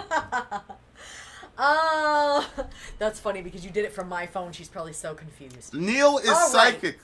Right. Up next is Abduction. Abduction. What? Not abduction, abduction. Abduction. Truth is as sharp as a sword. Whoa. Truth is as sharp a sword as vengeance. Oh my god. Yeah, okay. I feel like I can throw in with that, the feelings of that. Throw me the timestamp, babe. Timestamp. Timestamp 145,000. So do 145,000. Why are you putting 3 zeros? 145,000. Oh, 0145. Zero, Yeah, zero. yeah. Okay. All right. Our DJ of the night, DJ Ben, says currently my album of the year for 2025, Abduction. Is that how you're supposed to say it? It's Abduction. Abduction did I great don't know with why this this is so album. difficult for you. And this song has become my favorite on the album. Please note that the link is for the entire album, unofficial. Uh-oh. And start and end time for our song is listed after the link. That's the So we middle wrote it the middle method. 1341. That's the to middle method. 2230. Middle Earth was the first one to do that. Mm-hmm. I was like, what? This is an entire record! Yeah, I know. He was trying to mitigate any of that. He was like, the entire album, unofficial. Remember the first couple times I'm like, what? You weren't checking! This is 45 minutes long! I know. And, or like, what was it? What was the thing that was called the Thanksgiving, what? What did they call it? The Thanksgiving Massacre. He didn't want a birthday massacre. What are we looking at? 13 what? 13 what? 1341. All right. I mean, I appreciate it, Vin. You keep us on track. That's right. I do keep you on track, you losers. You losers. 13 what now? 1341, and we're going to 2230. I should have been getting the lyrics this entire time. Mm-hmm. Instead, you're sitting here laughing around, flirting with the co-host. All right, guys, here we go. Abduction, not abduction. Abduction. Truth is... No, please. Sorry. Why? Why do you do these things? What is it? Truth is a sharper sword as vengeance. Yeah. My God. Here we are.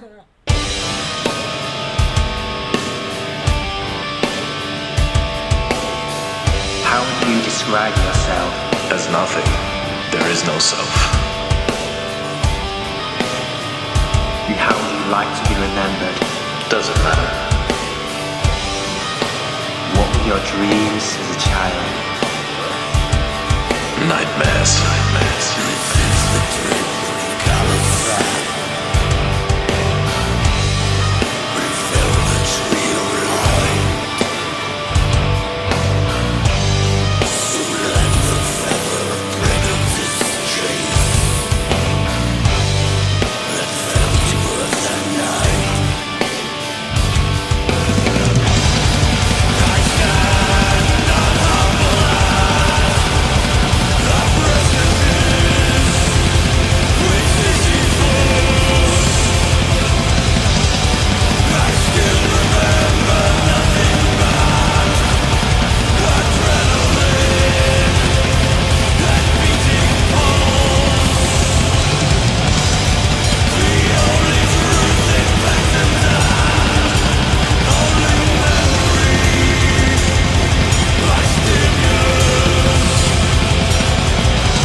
happened?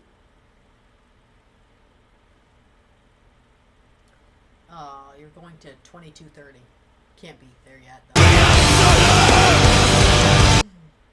So fucking... Something happened with that copy? Damn it. It's probably because this is the entire album. Whew. Fuck. This is... I'm gonna rewind it until I can...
wanted to hear that spoken word part where he says, "I like being alone. It's did you hear that the same thing? He said, "I like being alone. It's glorious."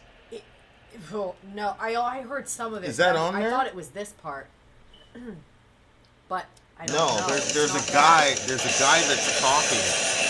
No, it's not on. There's a guy that's talking. He gives an interview at the beginning. Yeah. At the end, I'm trying to figure out who gave that interview because it sounds like it might be an interview from a serial killer or something like that. You know what I'm saying? Yeah, but you know how sometimes they have stuff like that. Yeah, I'll hold on. Let me see if I can get it. Ben, who's that interview with? Who's the spoken word part, Ben? Because that was such a good, like, that shit was crazy. That was Charles Bukowski. And who is that? Just ask GBT who Charles Bukowski was. The song opens up with a spoken word segment that resembles an interview or therapy session discussing dreams. While this adds a haunting atmosphere to the piece, the band does not publicly disclose the source or identity of the speaker in this segment. Reviews and analysis, they don't provide further detail on it. Okay. So, wow, that's interesting. Okay, so existentialism is the name of the album. Is it existentialism? Is it go back to the? Well, I don't. That's the name of the thing, but the name of the album is Existentialismus. Okay. So that's wrestling. That's wrestling with, really the absurdity of existence itself is the idea. It just had that like this song was so weird to me because it was one of those where it like starts out and I don't like it necessarily, the vocal style, but by the end it really had grown on me. Yeah, I like being alone. It's glorious. Didn't some of the guitar work sound like stuff you do? Oh yeah, there's the tremolo stuff. Yeah. The what do you call it? The my favorite black metal band whose name escapes me right now. But Is it yeah, the one you always self-crucified, Mr. Right Tree, the hissing of hellfire, I burn as I ought. Magua. I was second too late. Yeah, they were literally singing in the song, I stand unhumbled. Yeah, like, it's really funny because I've never had a time when I wasn't a Christian. Yeah. But, like, I've been pretty dark for the last 4 months. And, I got to the point where I couldn't be around anybody, even my own family. Like I loved being alone. And yeah, that's as much as I'll say about that, I think. Go ahead. Yeah. So you want to break down the lyrics? Yeah. So I'm sure you know who this homie is. Who? Sisyphus. Sisyphus? Yeah. That's a Greek Yeah, I sent mythology you a picture. thing where the guy keeps having to roll the thing up the hill. Yeah. And then he's got to do it again. Apparently he cheated death or something like Yeah, that. it's basically like the futility it was of his punishment. Yeah, it's futility is the idea. Well, it's interesting because you remember how you said that you were watching something with your mom a long time ago. And Yeah. it was like something about the person like kept living forever lifetimes. And you were like, "Wow, that seems so cool." And you were saying that it was a curse. Highlander, yeah.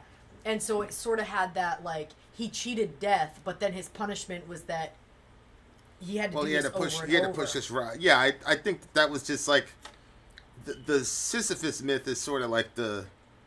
I sent you a picture. It would be perfect to. Oh, you. Yeah, there he goes. There he goes. Holy shit! Shout out to the homie. Damn, bro. Yeah. Go. So, when it starts out, it kind of reminds you like of the Garden of Eden, right? As if the drip of callous sap befell the tree of light, so lands the feather of predator's chase that fell to earth that night. I don't really know what was going on there. It just reminded me of when it said tree of light. It reminded me of the tree of life. Mm-hmm. Then he says, "I stand unhumbled at the precipice with homeboy. I still remember nothing but adrenaline and beating pulse. The only truth in patterns and only memory by stimulus. So only by the brink of death and only in the giving up." I'm not really sure what's going on. Because I actually usually I try to follow the lyrics, but this time I was like, I just kept kind of getting sucked into the feeling of the song. Well, the audio was the last 8 seconds of the song. And I think what happened is because we downloaded the entire record, it was something that happened in the translation from there to here. That's why he tried to do it again. We backed it up and then went back in again, but it still did it. Bukowski's philosophy centers on raw honesty, celebrating life's imperfections, and challenging societal norms rather than chasing traditional ideals of success. He championed living authentically. which is why he talked about like, I like being alone. Mm-hmm. And I don't know.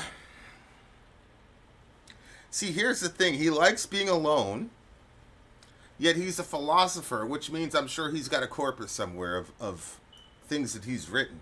Mm-hmm. And when you write things, they're meant to be read by other people. Mm-hmm. And so it's like he has this relationship with people, but like as an isolated being. You see what I'm saying? Like he likes the isolation, but then he's reaching out to people with his entire philosophy. And like it seems that's the way that he likes to relate to people. Mm-hmm. Which is a form of very interesting control, because you don't have to deal with anybody's bullshit because you're by yourself, but then you get to tell everybody this is how I view the world. You see what I'm saying? Yeah. So it's very fascinating to look at life that way, but it's kind of hypocritical for me to. Well, I mean, I don't even know if it's a criticism to say that, because that's pretty much the way that I've been relating to the world for literally what I was thinking. I was like, that's kind years. of interesting because, well, especially like in the last short amount of time where you were very, like you said, isolated, but at the same time, we still had the channel and you still talk in forums and stuff, so you were... Yeah, I think Middle Earth, and obviously the title of the album, when you talk about existentialism, is driving a lot of my interpretation of what I'm seeing here. Mm-hmm. But I like what Middle says too. I think this is a mixture of post-religious society and the acceleration of technology to the point at which it claws are deeply in us. Have you tried to live without a smartphone recently? Yeah, only images and impulses on what tortures this affliction, to climb so far and never learn, even vultures fall from the vertigo. So it's like that was it's like like here we go, like and everything is really it's funny because when you first started, one of your videos is doing pretty well. I think you're like 6,000 now, and you're like, oh, I got the little thingamajiggy. Yeah, and the little boom, you get the little dopamine, yeah. the little dopamine, boom, Mm-hmm. and it's like everybody's being reduced to these dopamine kicks, like it's crazy, and like everybody's minds are being reoriented because when Twitter first came out, it was 150 characters, that was it, and I remember because I had Facebook. Yeah, but I don't think that is very far different than somebody gets happy when they get their paycheck. Because when I see that, I'm like, okay, that's a way I can help support my family. If I Well, yeah, take a good for short, us, yeah, because Yeah. you have a monetized channel, but the vast majority of YouTubers, you know what I'm saying? Mm-hmm. But like the other side of that is like I understand that, but when people get a post that gets liked a bunch of times or shared a bunch of times, Mm-hmm. they're not making any money off of it. But they're still, because it says right there, only images in impulses. You know what I'm saying? And so it's dealing with this like weird, like, this is where we are. And then if you take the Alan, was it Alan Watts, I think, when he's just talking about like, look, you're just delaying the inevitable. You're going to die, bro.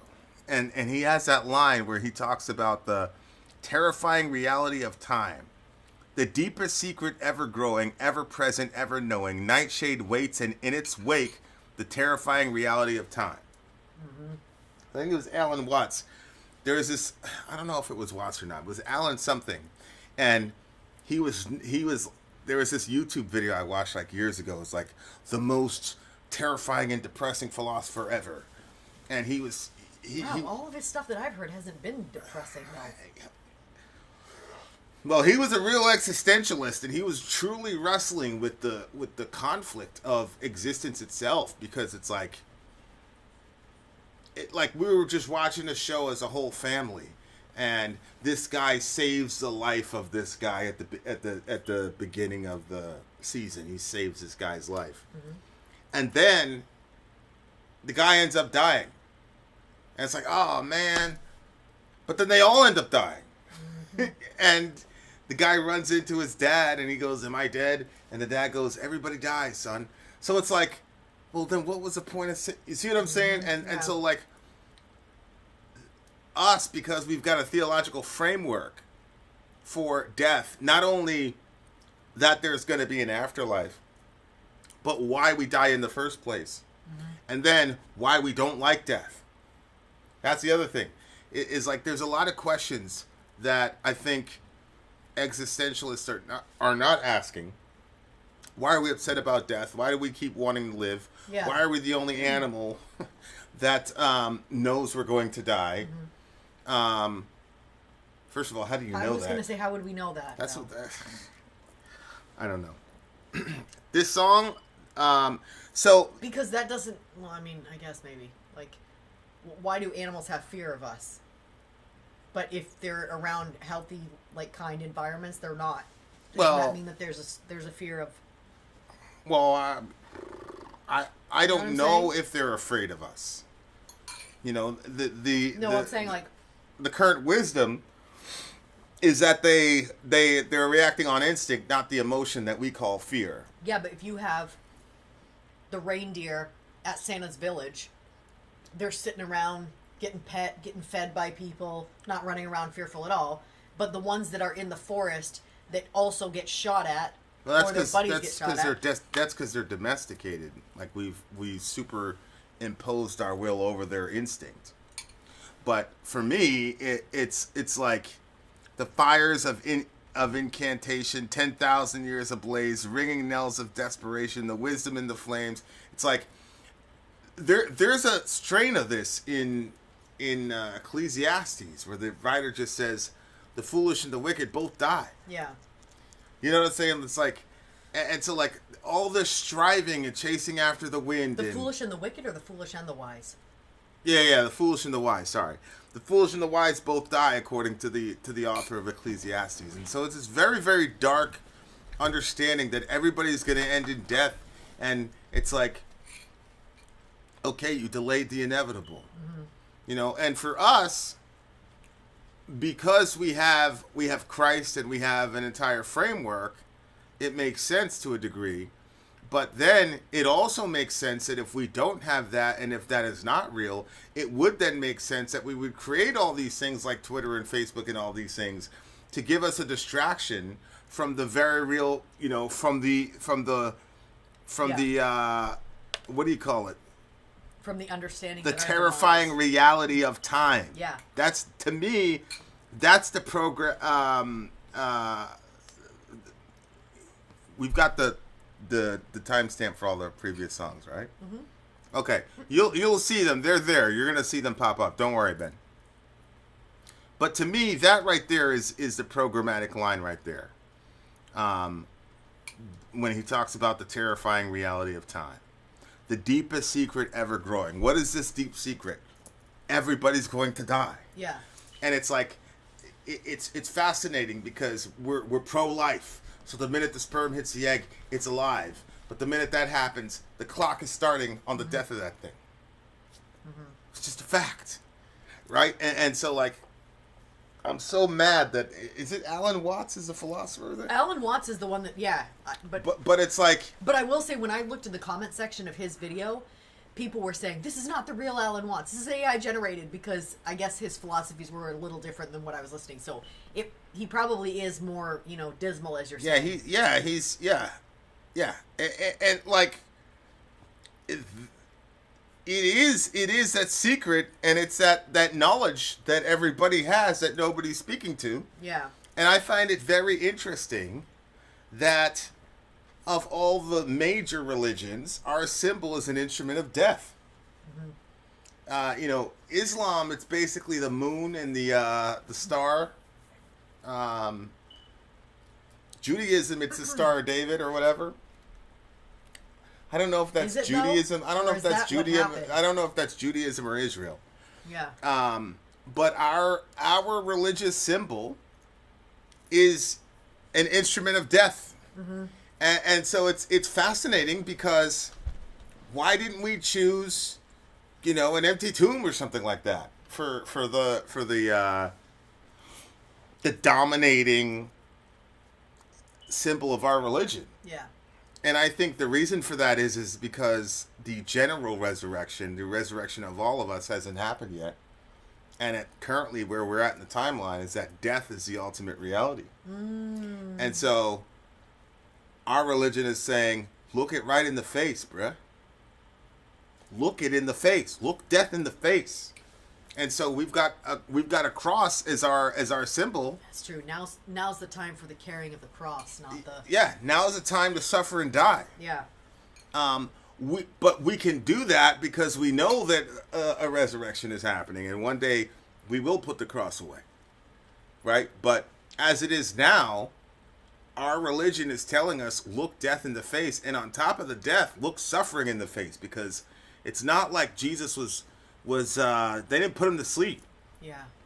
Right? And so, like, it's really interesting that the criticism of existentialists is like, you guys, you religious people, you're just doing this because you're trying to avoid this great secret, and the great secret is all of us are going to die. But in reality, our religion says, no, look death right in the face, bruh. Yeah. Take up your cross and follow me, which is, you're going to die.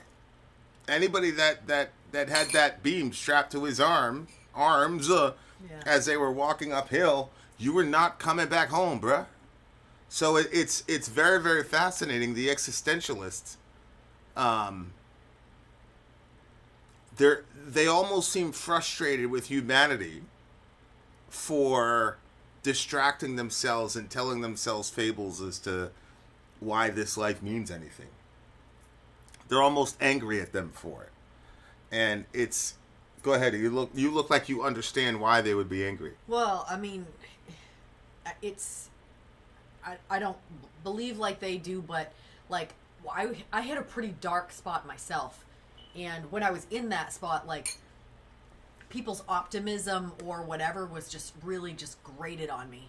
So I could see how if you were stuck in this low spot, that you would not like seeing other people that were able to, and I've heard other people say, like, almost resentfully, like, well, I wish that I could believe in the God that you, like you guys do. Yeah, but I'm not talking about, like, belief in God and optimism. I'm talking about being upset about Twitter and Facebook right, and football. But it's still, I'm stuck in this place where I believe that all this is meaningless or worthless. I'm not sure if I fully understand. But they don't believe. They believe that they know. You see what I'm saying? They don't believe that life is meaningless. In their head, like, if you ask them, do you believe life is meaningless? I don't think they would say, yes, I believe life is meaningless. I think they would say, life is meaningless. Life is meaningless, and you are trying to add meaning to it because you're afraid of the big secret that none of us wants to talk about, which is the fact that all of us are going to turn to dust. All those people that survived on the Titanic and the lifeboats, they're all dead. Right. And so it's like, I understand, like, but they seem very angry at the Twitter people and the Facebook people and the football people and all the shit that we put in the world to distract ourselves. And you don't think that's because... It seems like the existentialist philosophers want us to resent us for not looking at the ultimate reality, which is death, to them. And you even saw that in what was it, Game of Thrones, where the girl said, death is my God, or something like that. There's no God mightier than death, or something like that. But, babe, if they believe that way, that means they're looking death in the face every day. Right? Who is? Existentialists. Yeah, no, I agree. They're looking death in the face every day without the hope of resurrection. Right. So, how can you stare death in the face every single day? Right. Without the glory of, yeah, there's a cross, but there's a resurrection. And it not, like, I don't know, I could just see how somebody that has to do that, and then they see how other people are, you know, distracting themselves by what they believe is the ultimate fact. Like, so if the ultimate fact is that you're going to just die, then why not distract yourself? Right, that's what I'm saying. That's what's curious to me. But it's I feel like why? those people are stuck. Because he talks about the vermin below. Yeah. It's like, I'm above these vermin who need this mythology and distraction. Yeah. You know what I'm saying? And like, that's why I want to be by myself. I just think that the song is extremely challenging. It's brilliant. I really, really like this selection. Mm-hmm. I really, really do like this selection. This is another one where it's like, This is a black metal band, and I'm like, this is my genre. Like, I love this genre so much, bro. Like, love the genre, because they always have such a beautiful progression on the tremolo stuff. It's always like top notch shit for sure. What are your thoughts on the ending lyrics? Read me I was literally just gonna say. Well, hold on a second. Yeah, go ahead. So he says, "I fear for this world. I fear for him. How do I reconcile this against such bleak and desperate future, when I don't even know my own? Still, it turns in wheels that burn every second, lashing on my back. A future burden, a constant battle. New pillars form and crack." And then he says, "Bless his future, even through the darkness, and build in him a fortress strong. His curious mind, may it remain open and squeeze as many questions out of this wretched world as the elasticity of his neurons can shoulder. May we answer them. May we answer them with a critical eye and adorn his inquisitive nature with a shield branded Logos and a sword sharp enough to slay falsehood and other untruths. The many that will come, the many that will come." And this sounds like Jesus. My God, he called it Logos, and then the. Well, he said him. Who's he talking about? Well, I assumed he was talking about the person at the beginning that we heard him kind of in therapy. I think he's talking about his son. His son? Yeah. He's probably talking about his child. Read it again, you'll see. "Bless his future, even through the darkness, and build in him a fortress strong. His curious mind, may it remain open and squeeze as many questions of this wretched world." Yeah. Keep going. Okay. "And squeeze as many questions out of this wretched world as the elasticity of his neurons can shoulder. May we answer them. May we answer them with a critical eye and adorn his inquisitive nature with a shield branded Logos and a sword sharp enough to slay falsehoods and untruths. The many that will come. The many that will come." The many that will come are untruths. Yeah. And he said that he wants to be able to shield his inquisitive mind with a shield branded Logos and a sword sharp enough to slay falsehoods. That's very fascinating. That's extremely fascinating. It seems like he's stuck between the religion he was brought up with, because you have this shield of faith and then you have the sword of truth, right? Which is the word of God. Isn't that Ephesians 6? Yeah, and you also have Jesus in Revelation, that a sword comes from his mouth. Which is the word of God. Yeah, Paul and there's says also, in Thessalonians. And it says that the word of God is like a sharp two-edged sword that can separate bone from marrow. Yeah, but he says, I want to do it with a critical eye. It seems like a lot of people, like, outside of the faith don't realize how critical real Christianity is. Has been. Like terms like exegesis, you know, where like you've got to go line by line, verse by verse, and it can make sense in the actual passage. Yep. But then if your interpretation contradicts the rest of the Bible, that can't work. So you got to get rid of it. Yep. It's like a horrible, like Sudoku puzzle and where you think you have it. And then somebody's like, sorry, this is disjointed here. And then you got to go back to, you got to have an extremely critical mind in Christianity. What's interesting is that logos is the term that's applied to Jesus in John chapter 1. In the beginning was the Word, and the Word was with God, and the Word was God. He was in the beginning with God. All things were made through him, and nothing was made that hasn't been made. So, like, when it says that he's the Word, and the Word became flesh and dwelt among us, that's the term logos. Right? So, like, Jesus is called the logos. And, of course, Philo had an understanding of logos, and like, we'd be here all night, but it's like, okay, how is it that this river is not the same river, but it is the same river? What is the unifying principle that's keeping everything together? And what is it about us that makes us understand things rationally? Yeah. And that's the word from which we get logic from. It's logos. And so it's like, I don't know if this guy is saying we're going to use logic and logic is going to protect us. This is the shield called logos. Yeah. Because the term logos is obviously, it's not only not exclusively Christian, it is a pre-Christian idea. The term logos was around and we said, yep, that's Jesus.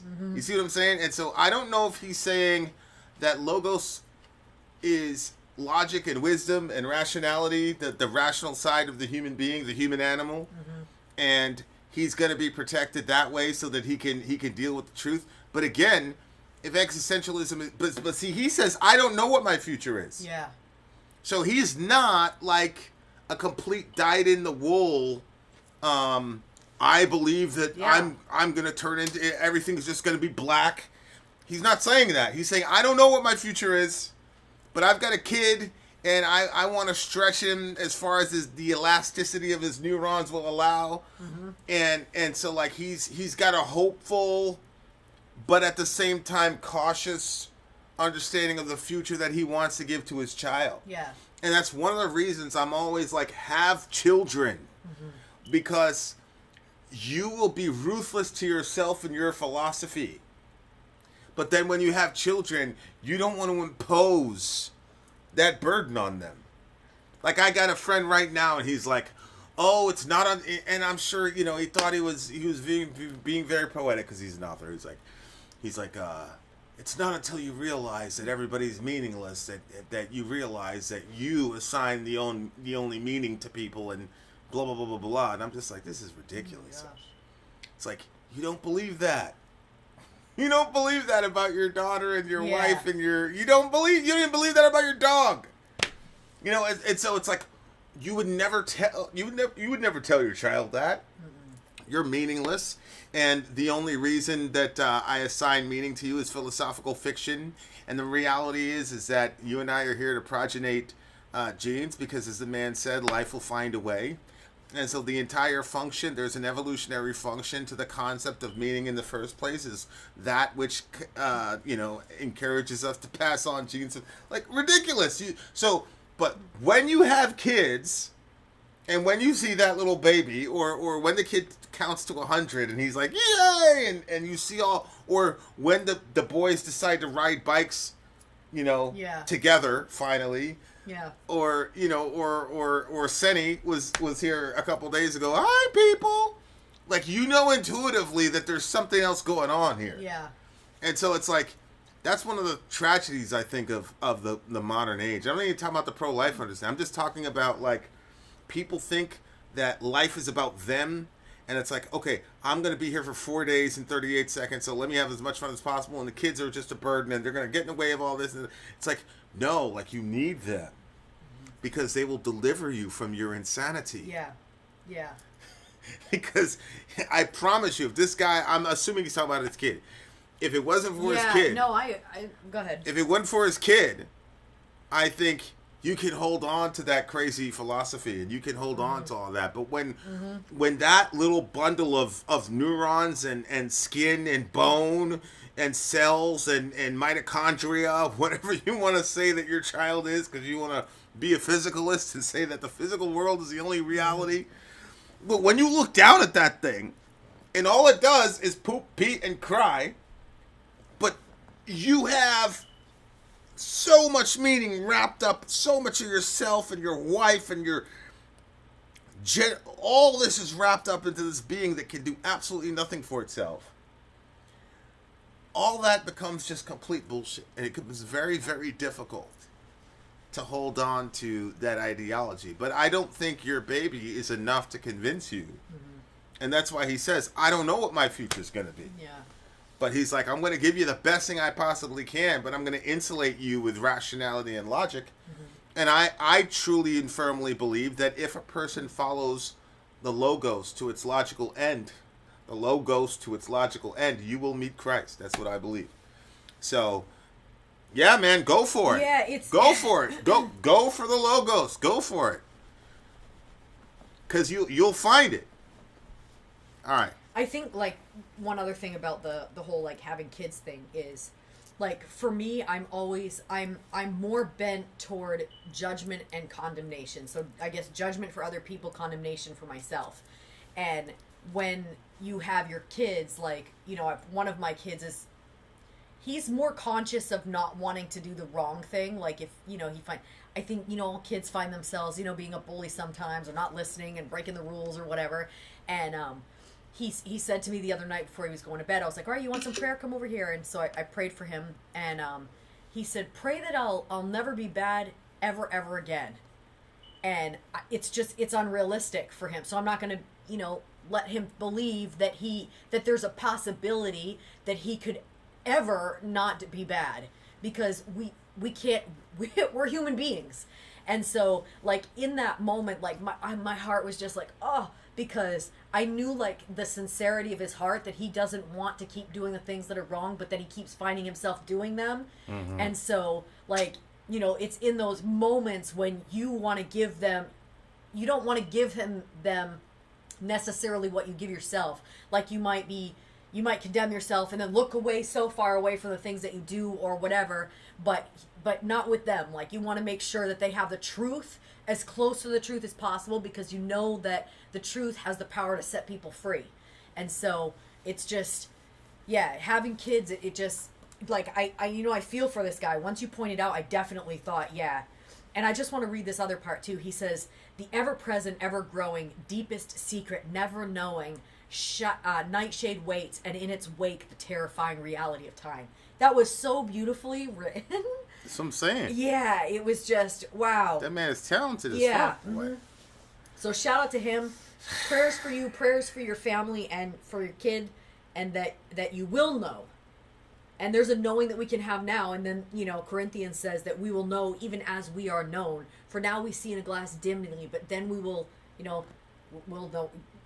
At that point, we're going to see things as clearly as anything. Like, right now, it's all, Well, it says, you'll seek me and find me when you seek me with your whole heart. Mm-hmm. I will be found by you, says the Logos. Yeah.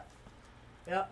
So, if you set yourself to know the Logos and get to the source, you'll find it, and you'll find him, and then you'll know what your future is.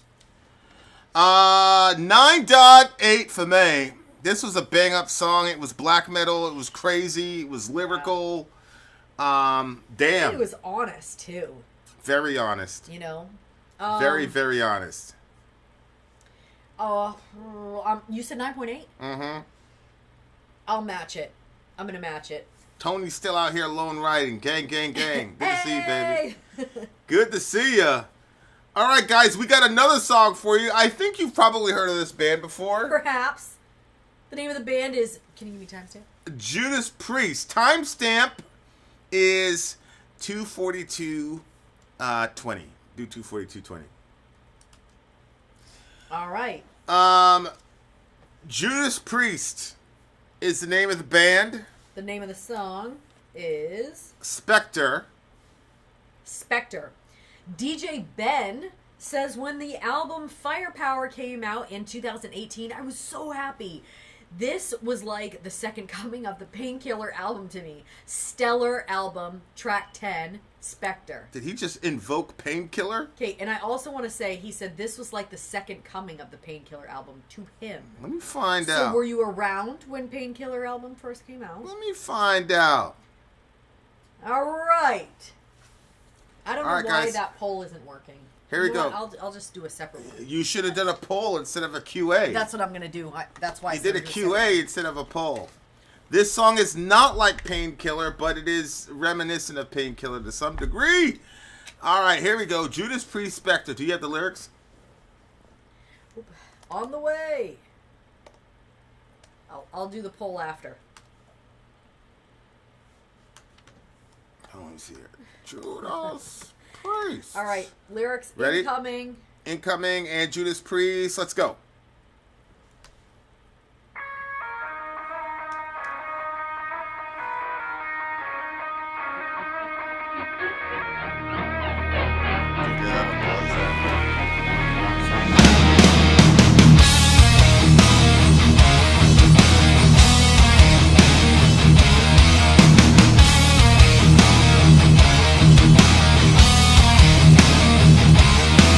In a league of his own.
The Spectre creeps behind you, shrouded by his stealth.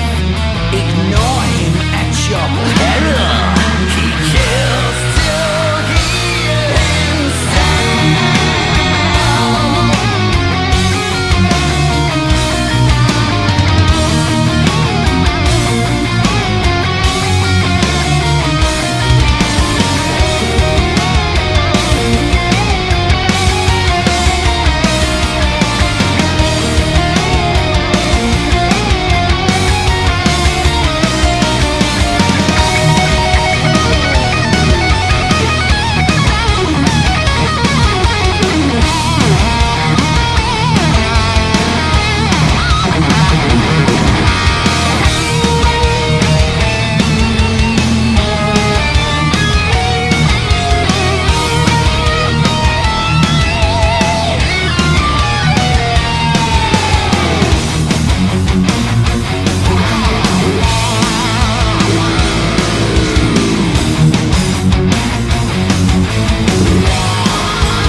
Trapped inside the mind of the Spectre. Mm-hmm. This is, oh yeah, it definitely had the painkiller. No, well, I don't know about it definitely had the same, like, vibe as, it didn't have any high screams, though. No, it didn't have the typical, yeah, honestly, I'm always like, wait, did it? And it just didn't, like, cause playing mind games with you. Yeah, exactly. Playing mind games with you, mom, Nazi. It sounded like Rob Halford stuff for sure. I feel like I could pick it out. Who'd you think he was talking about? Well, I heard you whisper to me. In a league of his own, a villain with no morals. Above the law and reckless, mutating day by day. He's conspiring to get power. This man will stop at nothing to always get his way. When did this come out? Oh, 2018. 2018. Uh-huh. He'll stop at nothing to always get his way. I mean. I do believe. You know what's funny? Hmm? Is if somebody would have said to me, this is about Donald Trump. Yeah. In 2018, I would have said, this does not match him. What abnormal thing did he do to grab power in 2018? Uh-huh. Right? Which I'm assuming Halford probably wrote this in 16 or 17. Yeah. I'd say, what are you talking about? To this moment, the people that were saying all types of crazy shit about that individual, I'm definitely seeing it now. It's weird. There's a lot of shit that I'm seeing now. Like he's almost at that Andrew Jackson level, where Andrew Jackson lost in the Supreme Court, and then Andrew Jackson was like, "Well, let's see him enforce it." You know what I'm saying? Like yeah. And I've helped me out a good month. I haven't really watched the news.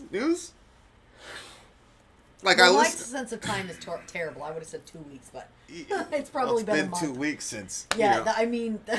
Yeah, I haven't watched the news in a while, so like, but I mean the things that I'm seeing, the few things that I am seeing, are crazy. Yeah. You know, like, and some of the things that he's saying is like, I won this election in a mandate, and this judge can't tell me what to do because the people voted for me. And I was like, damn, bro. I really don't know what's happening with this tariff situation. What I do know is that a lot of people who do not have degrees in global economics, which is what you would really have to speak intelligently to this issue. Like, I don't know, man. Like, I'm genuinely, I don't know. We said in our walk last night, like, our country, regardless, better or worse, whatever you say, our country's going to look markedly different in 4 years. You know? Yep. And then you have people in his team. I don't know if he said it. Yeah, he said that a third term was possible, but it's too early to talk about. And then you got Steve Bannon, and people are like, well, what about the Constitution? Cuomo, he's like, what about the Constitution? And Bannon's like, oh, we'll figure it out. And I'm like, bro. Yeah. This is not good. I mean, didn't you notice that from the book that we're listening to, some of... Oh, hold on. We got a correction. Jackson never said that. That was apocryphal. There you go. Oh. That quote where he says, the Supreme Court said X, let them enforce it. Yep. Apparently, Middle-earth is saying that was apocryphal. We do facts around here, dear listener. Good correction, Middle-earth. We continue. Shoot, what was I saying? Oh, the book. The book that we're listening to about, it's got a lot of Biden and stuff, but you're still hearing different little things about Trump. And, like, when he was on that phone call with that guy and the petty way he was talking, I was like, that's not a good sign. Yeah, but, like, there's a difference between being petty. No, when he was saying, saying, he should have been the one having all the attention on him. It should have been about his strength, not Biden's weakness. Yeah, but, I mean, they're all like that. I can't see... Obama's absolutely like well, they're all like that's the thing. I don't watch enough politics to know. Like, hearing that was weird.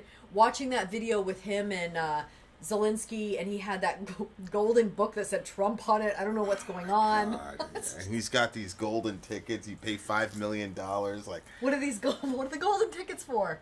I just think it's a bad sign. Like the whole thing is a bad look. There's like a couple things golden where I'm like, tickets, like Willy Wonka. What? I swear to God, it looks just like Willy Wonka. Like, I'm not joking around. Who gets these golden tickets? People who can afford it. I think it's $5 million. You can buy like citizenship or something. I'm not sure, but Come on. Yeah, and look, everybody knows, especially if you've been hanging out in Middle America, I am not one of those people. Like, I'm not one of these Trump is the Antichrist, blah blah blah. Although the way evangelicals just look the other way with this dude is incredible. Mm-hmm. It's absolutely incredible. But, like, I'm not one of those people. I'm not one of these. But, man, like, some of the shit that he's doing, I'm like, yo, bro, I don't know. Mm-hmm. I really, really, really don't know. And, like, the last video I shot on Middle America was probably over a month ago. Was when they chewed up Zelensky on camera like that. I'm like... And, again, everybody knows, like, I'm not a fan of Zelensky. Or any of those people, but like as a man, like respectfully, like they made him apologize on Twitter all the time. Like, I don't know, bro. That was no. I think that like I fear that folks are gonna realize things when it's too late. You know what I'm saying? Yeah. Like that's the thing that like gets me, but like. I definitely can see, and then at the end he talks about a tyrant and things like that. I don't know. But the thing about the song that makes me like hesitate as to whether or not it's Trump, he's calling it a specter, which is basically a ghost. He's talking about a thief in the night. He's talking about, the subtlety of it all. Yeah. And Trump is anything but subtle. Yeah. Trump is not a subtle operator. So, that's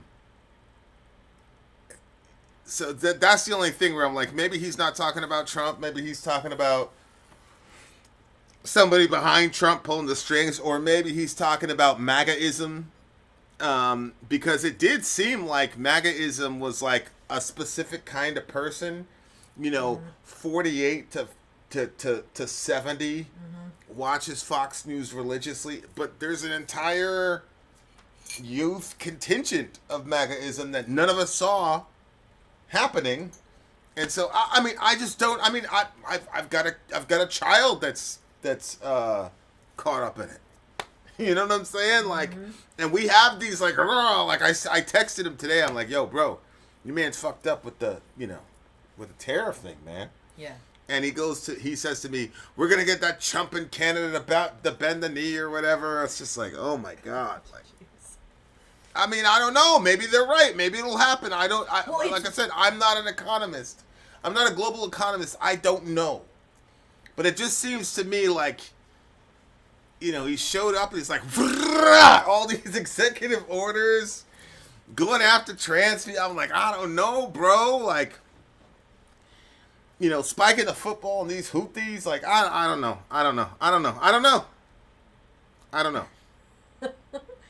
Doesn't it kind of also sound like the Grim Reaper? What do you mean? In a league of his own, a villain with no morals, above the law and reckless, mutating day by day, invisible. Not and at all. But conspiring to get power. I don't know about that. No, but no, right here. Nobody's like attributed. A thief in the night with the blade held held tight, trapped inside the mind of the Spectre. I don't know. Yeah, I don't know. I think he's talking about. I think he's talking about Trump. Is what I think. You think so? I do. And like I said, in 2018, I don't think that it matched. But now I do. And I think maybe that's the main thesis of the song, which is, right, dummy, you didn't see it happening. Right. This is a Spectre. And, like, this is the thing to me about, like, I was talking to my son about psych-op. Or like, the minute that you think that it is impossible for you to be psych-op, even if you operated in the, like, you're done. Yeah. And so, like, the lack of humility in most people, like, all these people are economists. During COVID, everybody was a virologist. Like, the lack of being able to say, what the fuck is going on here? Like, what's really going on here? Like, for example, all the shit was going on with Israel. The tide was starting to turn. Ben Shapiro starts this free Derek Chauvin stuff. So now I'm supposed to go and do a Facebook post. Fuck Ben Shapiro. He's saying free Chauvin. Da, da, da, da. So now I'm not talking about Israel and the fact that you're committing a genocide over there, right? Mm-hmm. And it's like, now it's a horrible tragedy after a football game. This white dude gets stabbed by a black dude. And now this is all over the place, as if teenagers don't kill each other. Like, these are the first teenagers that have ever killed each other. And, of course, you have Matt Walsh saying, black people are just really violent people. I mean, good night. Da-da-da-da. And it's like mega racist shit. And now I'm supposed to go, fuck you. What about the rates of child molestation in Europe? I'm supposed to do that instead of look at the fact that you just tariffed the fuck out of literally the world. You tariffed an island of penguins. What? I swear to God, it was an island of penguins. He basically, I don't, like I said, I'm not watching the news much right now, but like, there's a lot of operations happening right now that people are trying to get us into all the because the fuck ups have been royal. I mean, they've been the royal signal gate. I don't care what anybody says. Like these have been terrible fuck ups, and now like it's like I'm supposed to get into this race battle with all these people over this football game. I'm not doing it. Like, I'm not doing it because you're trying to get me. You're trying to get me emotional. You see what I'm saying? Because they know that all the white folks are gonna go, oh my god, and now like they're online and their man's in the White House and he's clearing out all the black people from like the Smithsonian or whatever. And, like, they accidentally got rid of Jackie Robinson. Like, all types of weirdo shit's happening, bro. It's crazy. But I think all of those are just provocations to distract us from, a lot of the shit that they're doing. And I'm just disengaged. I'm not gonna deal with it. I'm not doing it. I don't think he's the Antichrist. I don't think he's trying to destroy our country. I do think that he's trying to solidify himself as the greatest of all time. I do think he wants a spot in Rushmore. And I think that, the takeoff has been a little bit bumpy from Mr. Trump. They had a special election recently in Wisconsin, and your boy Elon went over there, gave out a bunch of money, all types of weirdo shit happened over there, and the dude that Elon was supporting lost by 10 points. So I don't know what's going on. I have no idea what's going on. But anyway, I like the song. What do you give it? Wow, that's weird. The Smithsonian stuff. What do I give this one? I mean, I know it's Judas Priest, and so, it should have a high rating. It's just, not... 8.4. There's claims that the calculations of the terrorists were done using AI because the numbers are nonsensical. Like, literally, they chat GPT, like, what's the simplest way to tariff the whole world?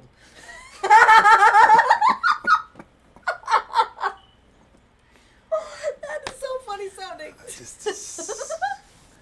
I'll show you. Even people that love him, like Sager, he was on there. He's like, I came up with a better AI formula for tariffs than he did. Like, I don't know. Shout out to Trump, bro. Don't deport me, man. Like, there you go. Leave him alone. Yeah, hopefully I'm not on some Israeli list. Oh, no. Actually, I could never be on an Israeli list. Israelis owe me a lot, believe me. What do you give it? I already rated it. Yeah, I'm gonna give this one a solid 8.8. Shout out to Der Fuhrer. Wow. 8.8. Go ahead. We gotta get out of this song, bro. I already rated it. Get us out of this song. I rated it. Sorry, out. Sorry, 8.8.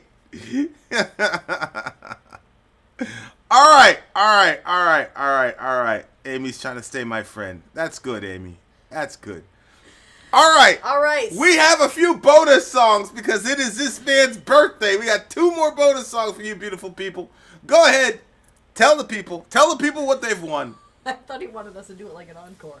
We were supposed to walk off stage and come back. No, because he would have been like, wait a second, there's 2 more, Ben. He'd be like, there's 2 more songs. What's going on? What have you done? What's occurring? What's occurring? Yeah, that's all what right. he would have done. Benediction. Shout out to the homie. Benediction, actually give me that timestamp, please. Timestamp is 3:03:50. Do 3:03:50.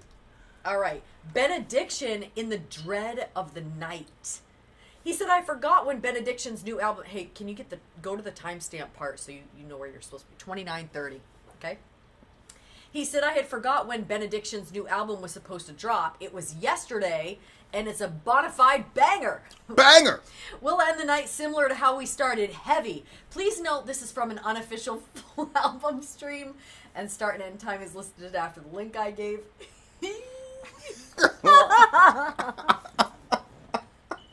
He does not want any meltdowns on his birthday. All these people are traumatized. They're traumatized in that situation. Damn, fellas. That shit happened. I was having a hard time. I had a bad... Man, I'm going to tell you, one of these days I'm going to tell these people my life for the last year, man. It has not been fun. Nope. Holy shit. Nope. Go ahead. So, that's that. So, in the Dread of the Night... Well, I think it's cute that you can laugh about it. Sure. Benediction in the Dread of the Night. This is Ben's birthday, not birthday bash, Ben's birthday beatdown.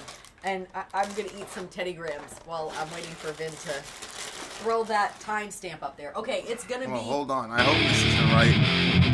Oh, wow. No, that's... Is that... Who is this? Because it says Benediction, but it's only like 3 minutes, and it's supposed to be a full album, right? Yeah, I sent you the link if you needed it. We put Ravages of... Oh, there. I see what I did now. I see what I did. Good. Okay, here we go. Couldn't find my headphones. All right. So what's the timestamp? You're going to 29:30, and then it's going to go to 30. If you want. No. How do I know if it's 29:30? The way I did it. Hold on. Talk to the people. Yep. Well, random Ask Me Anything, y'all. Let me tell you.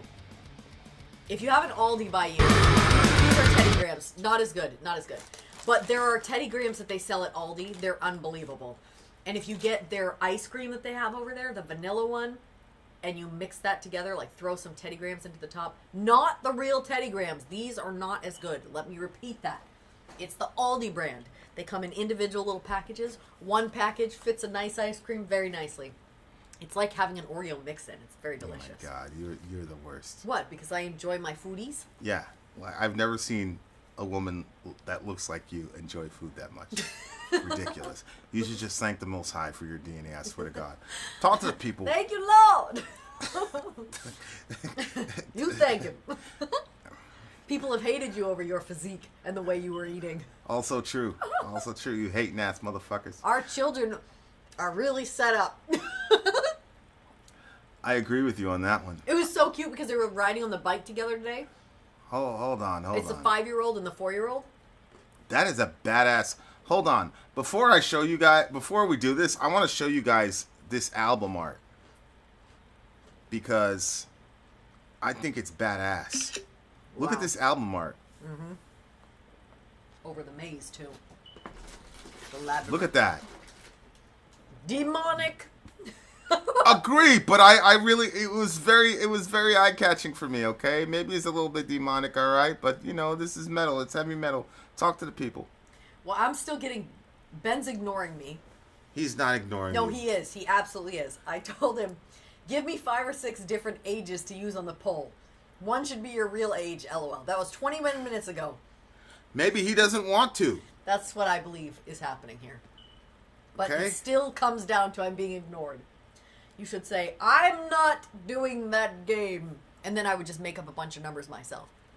Then is either 10 years old, You're ridiculous. 62, 33, 24. Did he put those names? Did he put those in there? No. I said if he doesn't come through, I'm going to make up my own. You're the worst. Anyway. Oh, yeah. Go ahead. Keep talking to the people. I forgot. I have a comment section here. Vin, have you ever heard of the claim that Jesus Christ is the Bible? Is the Bible? Is the Bible. Who asked me that question? I'm going to let you guess. One guess. Hunter. Boom. Yeah. I knew it. It's got to be Wait. Hunter. Did I'm he downloading. say he I'm was downloading 33? I'm downloading the entire album multiple times, Ben, because I don't want what happened before to happen again. Wait, did he really say that? Ben, you're 33? That's the. Is he 33? That's what Amy said. That's the age Jesus got crucified at. So. Wait, is that Amy's guess, That's what I'm asking. or are you assuming? She said in all caps, he told us he is 33. Oh. All right. I think we got it. And then Ben, I already revealed my age way back in the stream. No wonder nobody was answering me. Yeah. We got it. Okay, tell me the timestamp again. Yeah. No. Tell me the album timestamp, and then tell me then I will tell you the timestamp. 29:30, I think. I want to be exactly on that. 29:30. Hold on. 29:30. To 34:22, and I sent that to you in text in case you forget. I know, but I want to be exactly on it, and then Brilliant. And then I will tell you when to start. What? Don't look at the comment section. I'm not. How old is Tony the Lone Rider? Smith, I'm gonna say 28. He said, I'm 45 and people always guess I'm in my 30s. Tony's 45? Apparently. I don't believe it. I do not. That I do not believe. I'm gonna have to see a birth certificate. Well, that's that. Okay. Beyond that Donald Trump, they want to see Ben the said, birth Vin, certificate. what you just played sounded like it came out of the speakers, not from the headphones. That's a delay. That you're delayed. I promise Okay. you, you're delayed. I promise you. That was at 1:54 1 minute ago. Yeah, you're delayed. Okay, guys, here we go. So it's at 29:30. 29:30. All right, guys, here we go. Timestamp is 3:11:10. 3:11:10. Okay. Yep. All right. Read it. 3:11:10. There we go. Read it. Benediction in the Dread of the Night. DJ Ben says I had forgot what Benediction's new album was supposed to drop. No. I had forgot when Benediction's new album was supposed to drop. Oh my God. It was yesterday. And it is a bona fide banger. We'll end the night similar to how we started it. Heavy. Please note this is from... We already got that. What? Your note. Not to melt down.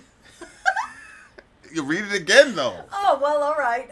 Please What's note wrong this with is you? from an unofficial full album stream, and start and end time is listed after the link I gave. Did you need that? Yes, we need it on the for thingamajig. posterity. It's part of the experience, you loser. Yeah, Benediction in the Dread of the Night, 2025.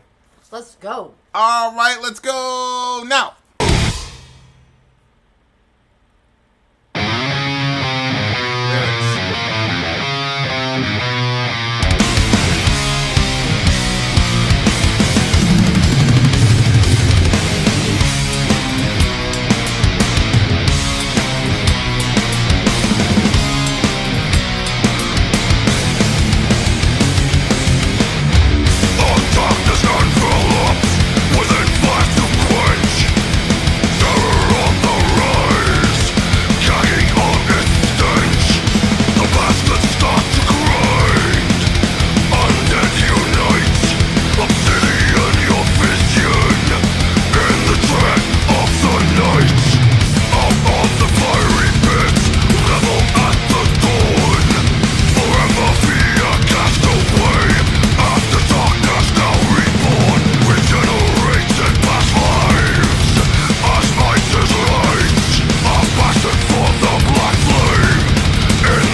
remind you of Slayer?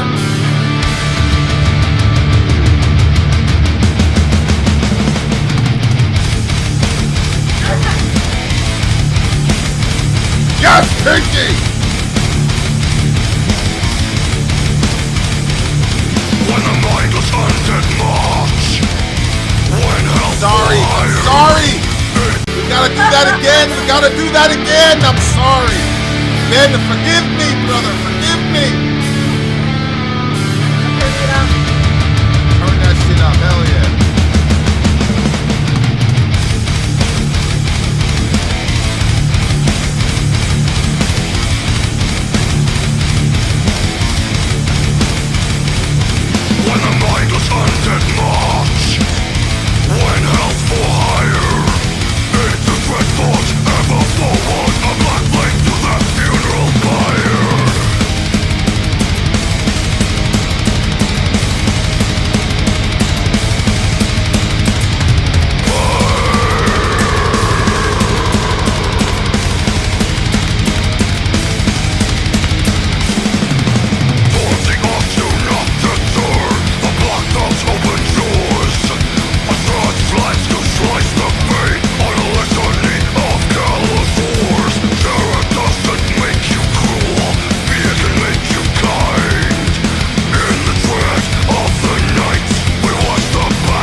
boy. All right.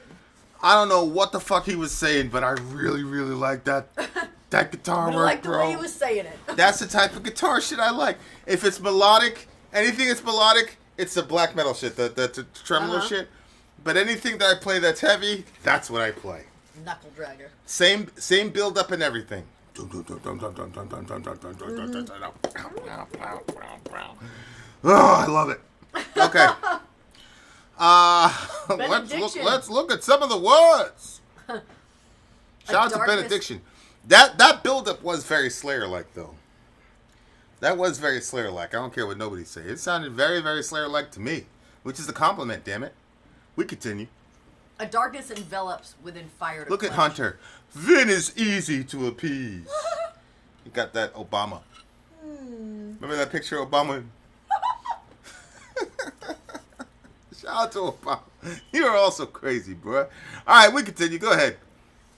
A darkness envelops within fire to quench. Terror on the rise. Gagging on its stench, the bastards start to grind. Undead unite. Oh. Zombies? Obsidian your vision in the dread of the night. Zombies?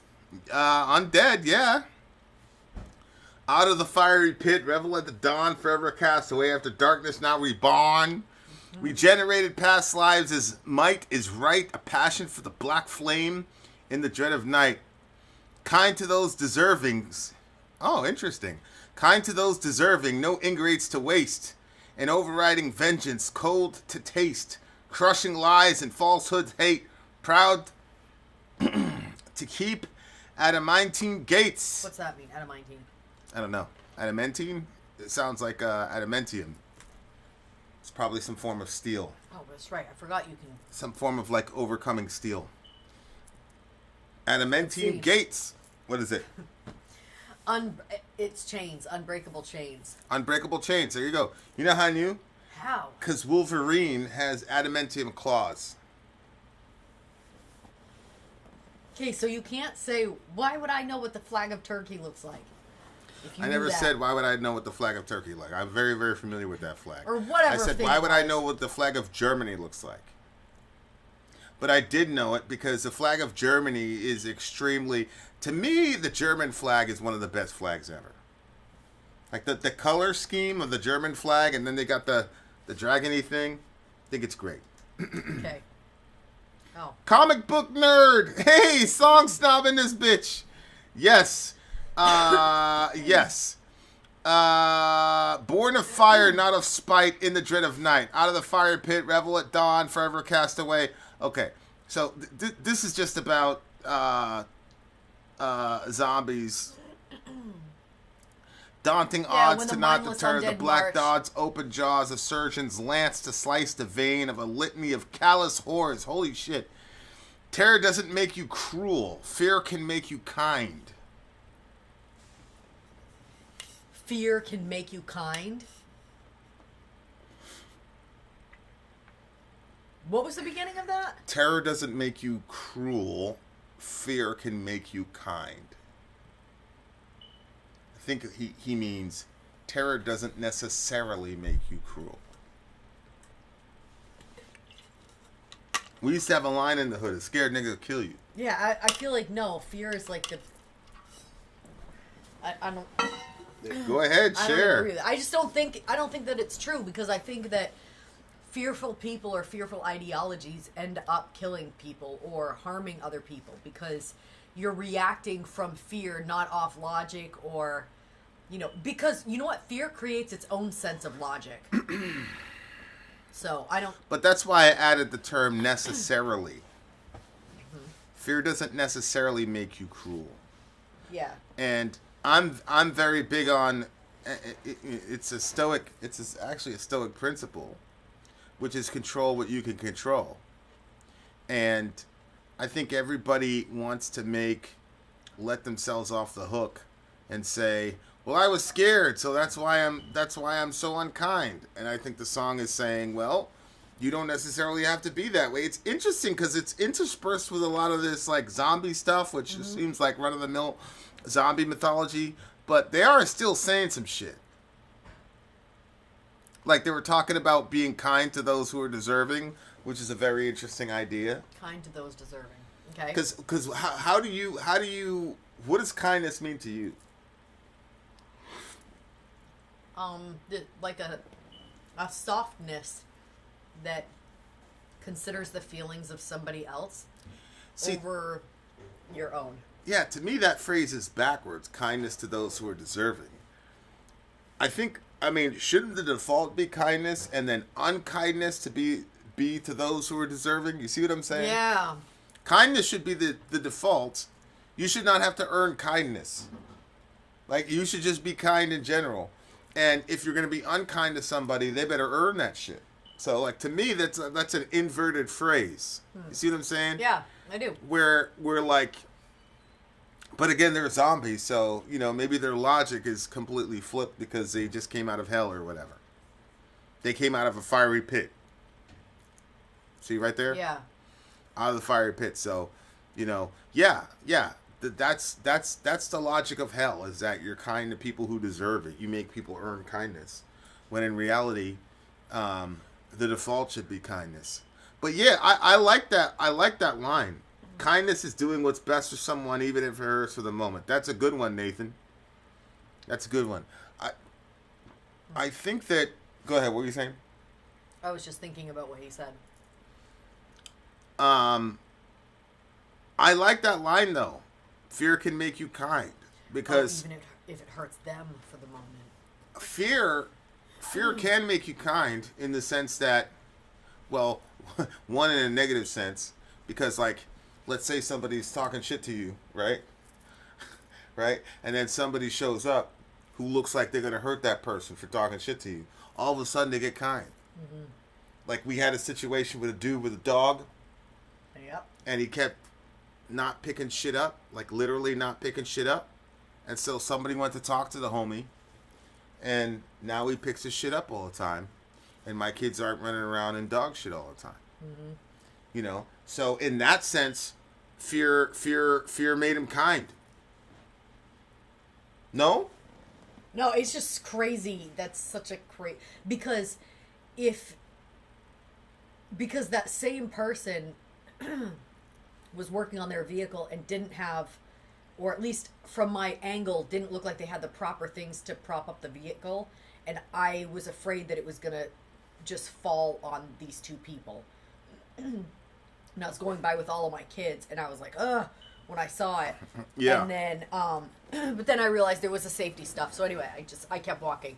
But anyway, my point is, it was, kindness stopped me there to, like, get involved, because you don't want to tell somebody what to do, but at the same time, I don't want somebody getting squashed. So I would have said something if I didn't see the safety things.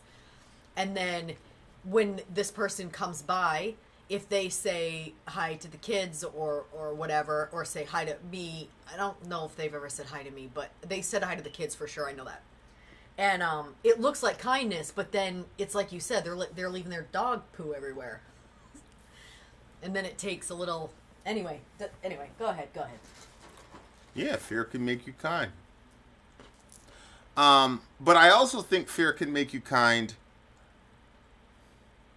I see this with mothers a lot, actually. That when, and this kind of goes also to Kai's point. Sometimes kindness is courage. I see this with mothers a lot, where if they're in a bad situation, that's a fearful situation, if they were by themselves, they would completely succumb to fear. Oh, 100%. But if there are people that they have to be brave for, namely their children, yep, they will then put aside their own fear and become incredibly courageous, which then manifests its kindness toward their own children. I think the logic of the song is to say, well, if there are circumstances by which that can be done, then that proves necessarily that fear doesn't necessarily have to turn you into a every man for themselves, but strongest survive type person. Shout out to Kai. I knew you'd like that, Kai. But Go when ahead. you're talking about the mom, it's not the fear that causes her to be courageous. It's actually the love that she has for her child. Yeah, so but it's love that actually not Yeah, fear. but the love is being activated by the fear. The manifestation of the love she has for her child is being activated by the fear that she sees. Otherwise, she's not going to do those certain things. No, well, for me, when I was home by myself, before I had Selah, I was always afraid if I was there by myself. But once she was born, then there was like this protection thing that came up in me. So I didn't feel that fear anymore. I just felt Right, but the protect protection her. was triggered by the fearful situation. Right? That's what I'm pushing against you. I'm saying there's a threat. Otherwise, there's no need for protection.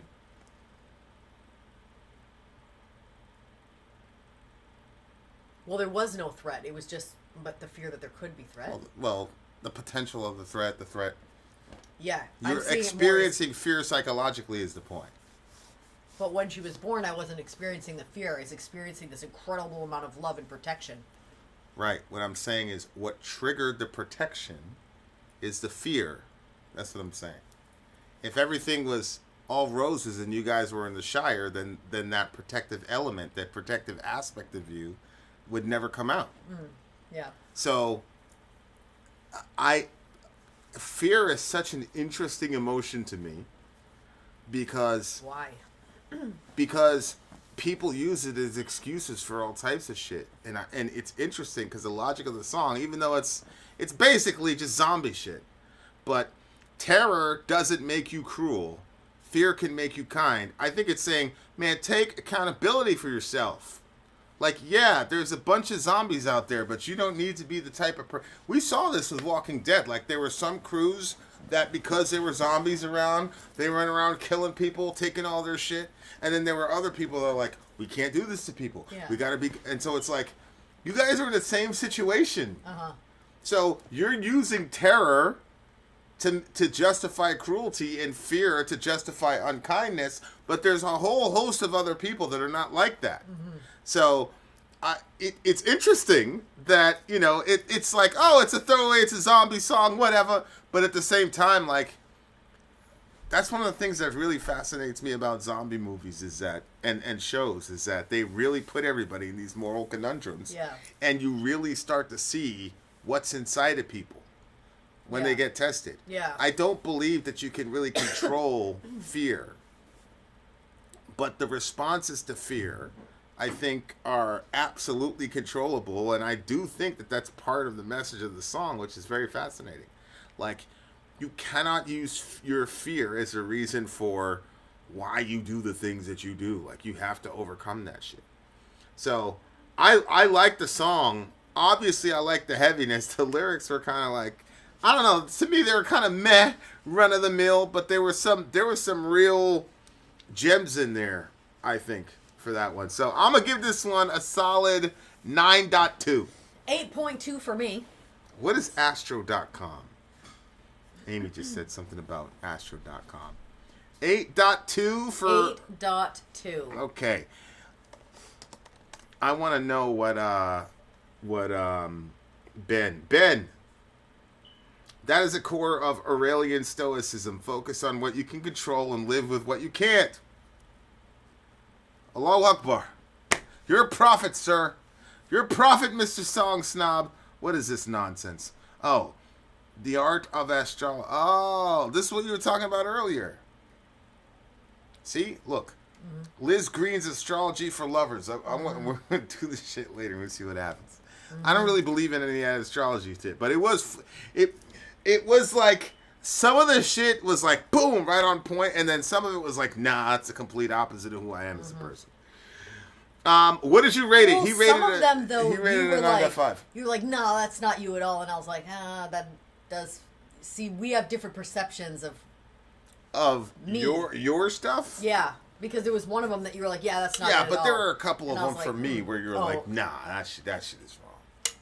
There was a couple of them with me where you're Yeah, like, but there was that's some of them that was dead on. There are some that are dead on. I ain't gonna lie to you. With the stubbornness. Right? The stubbornness. No, I was thinking about the way that you like the gaming and stuff.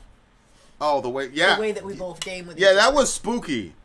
Because what she did was she put in like GPT or whatever, about our signs or whatnot, and like it was like, how does a person with this sign play this particular game? And it like had me down like to the. That's exactly how I play. Even like when people talk shit, like I generally don't talk shit. But if you talk shit to me in that game, I'm gonna fuck you up for the rest of the game. Like it was really, really good. I couldn't believe it. And then when it said that his sign and my sign game together, how those interactions go, and that was pretty accurate too. Yeah, that was spooky as fuck. I ain't gonna lie to you. You know what? For That was me, weird. it was kind of There's liberating. gotta be some scientific explanation. It was a bit liberating because I was like, I felt like accepted in the way, you know what I mean? Because it was like, oh well, It was just one you of. can't help it that you would say, why would you do that? And I can't help it to say, because I just had to see what was going to happen if I did. Yeah, I was playing as that was happening. So I was like, this fucking thing. Now you're going to encourage her to fuck us up on Fortnite. Great. That's why you've been like, oh, you want to play? I'm like, yeah, let me play this Madden game. I'll play Madden for the rest of my life. Now you got excuses from fucking GPT. All right, you guys, one more song on this here birthday stream. This is Exodus. Actually, give me the timestamp. 3:33. Actually, no. Do 3:34. Even. Okay. 0-0. Exodus, Forward March. DJ Ben says, one of my all-time favorites from this album. Forward March!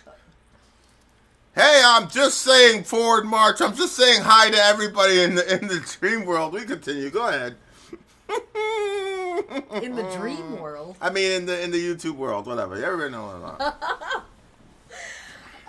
All right, you guys. Exodus Forward March. Let's check it out. That's all I have from our DJ. I was not doing or saying anything out of ordinary, out of inappropriate.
Alrighty then, that was Exodus. Yeah. Forward March. Yep. This is a very, very good song to do the swan song on. Yeah, I agree. It's words of wisdom for the big homie. Words of wisdom for you, Ben. Yeah. In life, you're moving forward. It's really interesting because the first song was about how life moves forward, but you get crushed under the wheel of time. It was a very pessimistic understanding of the forward movement. Yep. This one, which is a bookend, which now the entire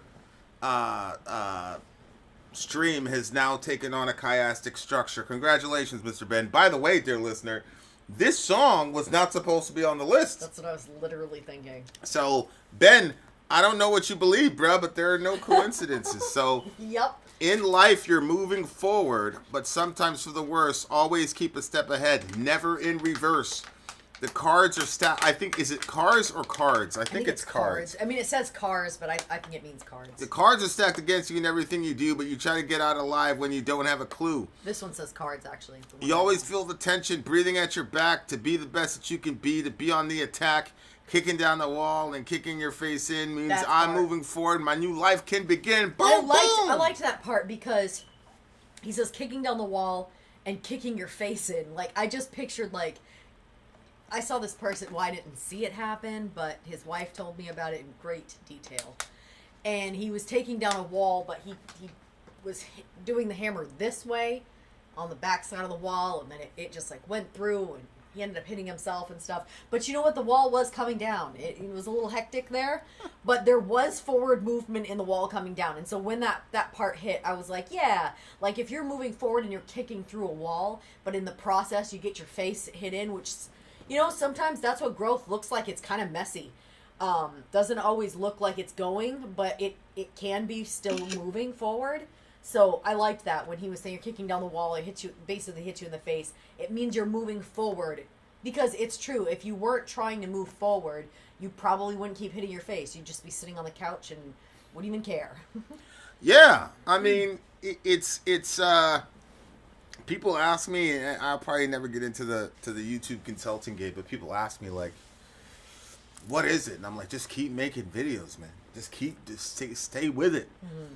You know, we've literally done thousands and thousands, and there's people that like have done like 600 and like way ahead of us. Mm-hmm. And then there were people that were mad at us because we were way ahead of them, and they were doing, you know, it's just, you got to run your race, and you got to just move forward, and you just got to put everything you possibly can into whatever you're doing. Yep. And, you know, us in the metal community, we haven't had it easy, man. Like, I don't even know your story, Ben, but I'm sure, like, there's a bunch of shit where it's like, damn, like, if you sat down with us. But I like songs like that because it helps us self-motivate. And that's part of being, that's part of stoicism. Stoicism isn't necessarily not having any emotion whatsoever.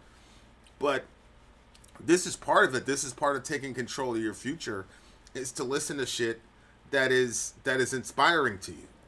You know, and that helps you, and that's like one of the tools that you can use. Like, you can find shit that inspires you, and you can keep it cracking. Mm-hmm. And I think that's one of the things that the metal community has over a lot of people, or a lot of other communities. Not to say that we're better than anybody. I'm just saying we understand that music is a tool that can help us overcome the shit that we, you know, 'cause it's hard out there. Yeah. It's hard out there. That was probably the most efficient lead guitar work I've heard in 2025.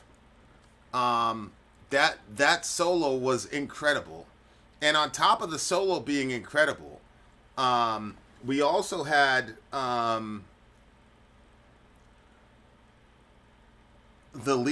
if you listen to the rhythm part, because whenever you listen to the solos, like the solo obviously is the center stage, but if you listen to that rhythm part that was playing on top of the solo, like, that part was crazy as well. Like, that was like a Megadeth type thing. You know how I used to say about Megadeth, like, these guys have throwaway riffs that are like, to me would be like, you know what I'm saying? It was like that level. It was that like Megadeth level type of riffage. So we got a birthday cake here and we got a hot dog here. All for you, Ben. All for you. Yeah, like it's crazy, but yeah, Ben, that's a word I have for you, my brother. You just keep pushing.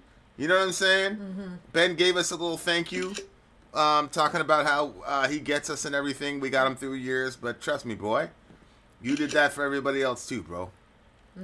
Like everybody here needs everybody here. You know, Yeah, for sure. it's always been like that with our community. Is that actually going on the screen? It doesn't look like it is. I think it's just like hovering on our screen. Well, that one. Yeah. That one isn't. Yeah. I don't know why. Go ahead. What you got? No, like, I just liked it. As in, like, never move in reverse. And it's...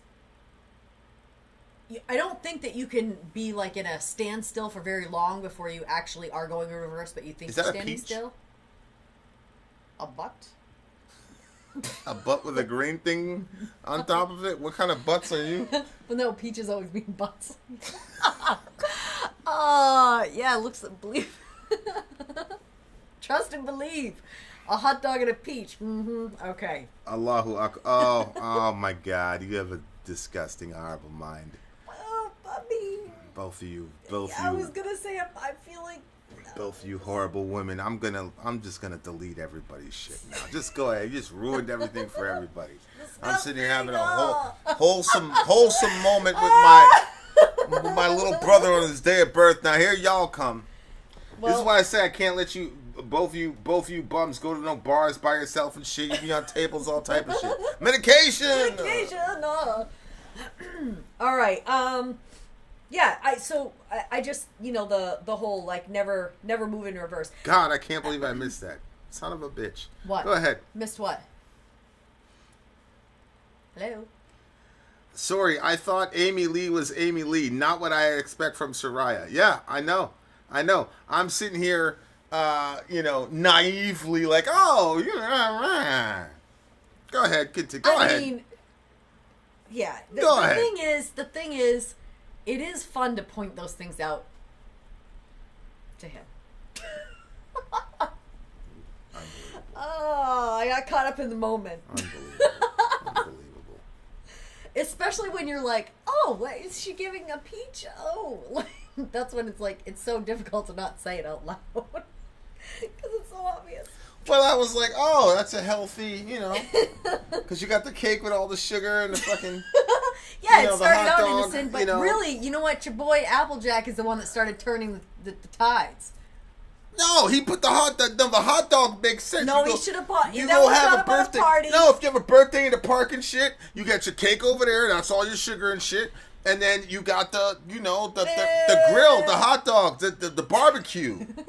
Black people like the barbecue. Damn it.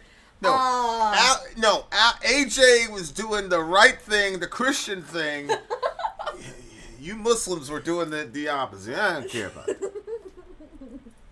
Anyway, so holy moly, I'm off now because I almost just announced what I was doing over here. Oh my gosh! Did you see it? Oh, I just go ahead. Don't even say nothing to the people. Don't say a word to the people. Yeah, so I like something that's a bit positive too. You know what I mean? Like that moving forward, but it wasn't like an overwhelming sort of like. It wasn't corny. Like, no, I don't mean like that. You know when that like process of like growing or moving forward can sometimes seem so overwhelming, and then like it can feel like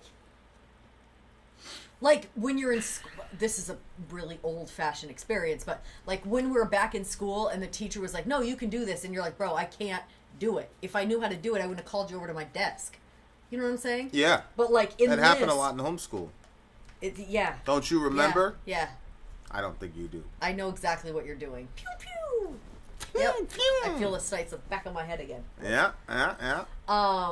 Anyway, painless. Well, it was a painless night. Well, you went for my ear like Trump. You hear Johan's latest conspiracy. That didn't really happen. He healed too quickly. He healed too quickly. Like, oh, you're a medical doctor now at 16. Holy shit. Here I am thinking that the entire time you were going to the movie theater. Who knew, nigga? You were a medical doctor the entire time. Yeah, but he's also the one that will be like, I'm not sick. Mom, Man, I'm would not you stop? sick. Just hit play. I haven't eaten my dinner yet. It's 3 o'clock in the morning. Go. That's all I have. I like that it's not an over. It's like never move in reverse. You know, it's this practical. You know what? There's something. I'll see you do that with like the kids. If they're like not making a lot of progress in a certain area, but they've made some progress, and then you'll be like, well, you really got to keep working on this, but, and then you say like the X, Y, and Z thing. So it's, forward. Yeah, there is still a forward motion. As long as we're still moving forward, great. Yeah, I didn't. Here we go again. I'm just saying. I'm just waiting for that hand to turn. I'm just saying Just forward. flatten out. Forward in this. Flatten out. Hey. Okay, I'm gonna give this one a 9.2. Interesting. I will give it a 9. All right. Solid 9. Benji, are you still here? Are you still here, Benji? What? All How do right. we get the There it is. balloons to pop up? Is there a 9.7. movement? What, the balloons? Yeah. Sometimes you gotta pop out and show niggas. There you go. Oh, I thought I did it. I got really happy. No, for a you second. did the like the thumbs up thing. Yeah, but I was just trying to get Is something. a you thing. Yeah, but how do you get like? Yay, confetti! Yay! But I Ben, man, we appreciate you for real. For real. I ain't gonna lie to you. Yeah, happy birthday. Every time I see you in the chat, I'm like, oh, my man Ben is here. This Shout is out to the homie Ben, for year real. 33. That for me was when you were 33 and when I was 33. It was just like it's that year, you know. Jesus went to the cross. This is at that point. I don't know. I think it's a I fascinating. was definitely on the thing to cross. think about. I was on the cross for an entire year when I was 33, for sure. Well, okay. I was. Do you know what I was doing at 33? Don't you remember? Pretty sure we got married when you were 30. You were 33 when I married you. Well, on that note, Ben, I screenshotted that thing where you said we made your birthday. So that's very important to me. I really appreciate you saying that to us. I appreciate it. Okay, Benji, we're out of here. Much love to all you beautiful people. Bye, guys. Happy birthday to the big homie Ben. It's your birthday. We're gonna party like it's your birthday. Because you know we don't give it. It's your birthday. It's your birthday. All right, here we go. Vin out. Sorry out. Gone.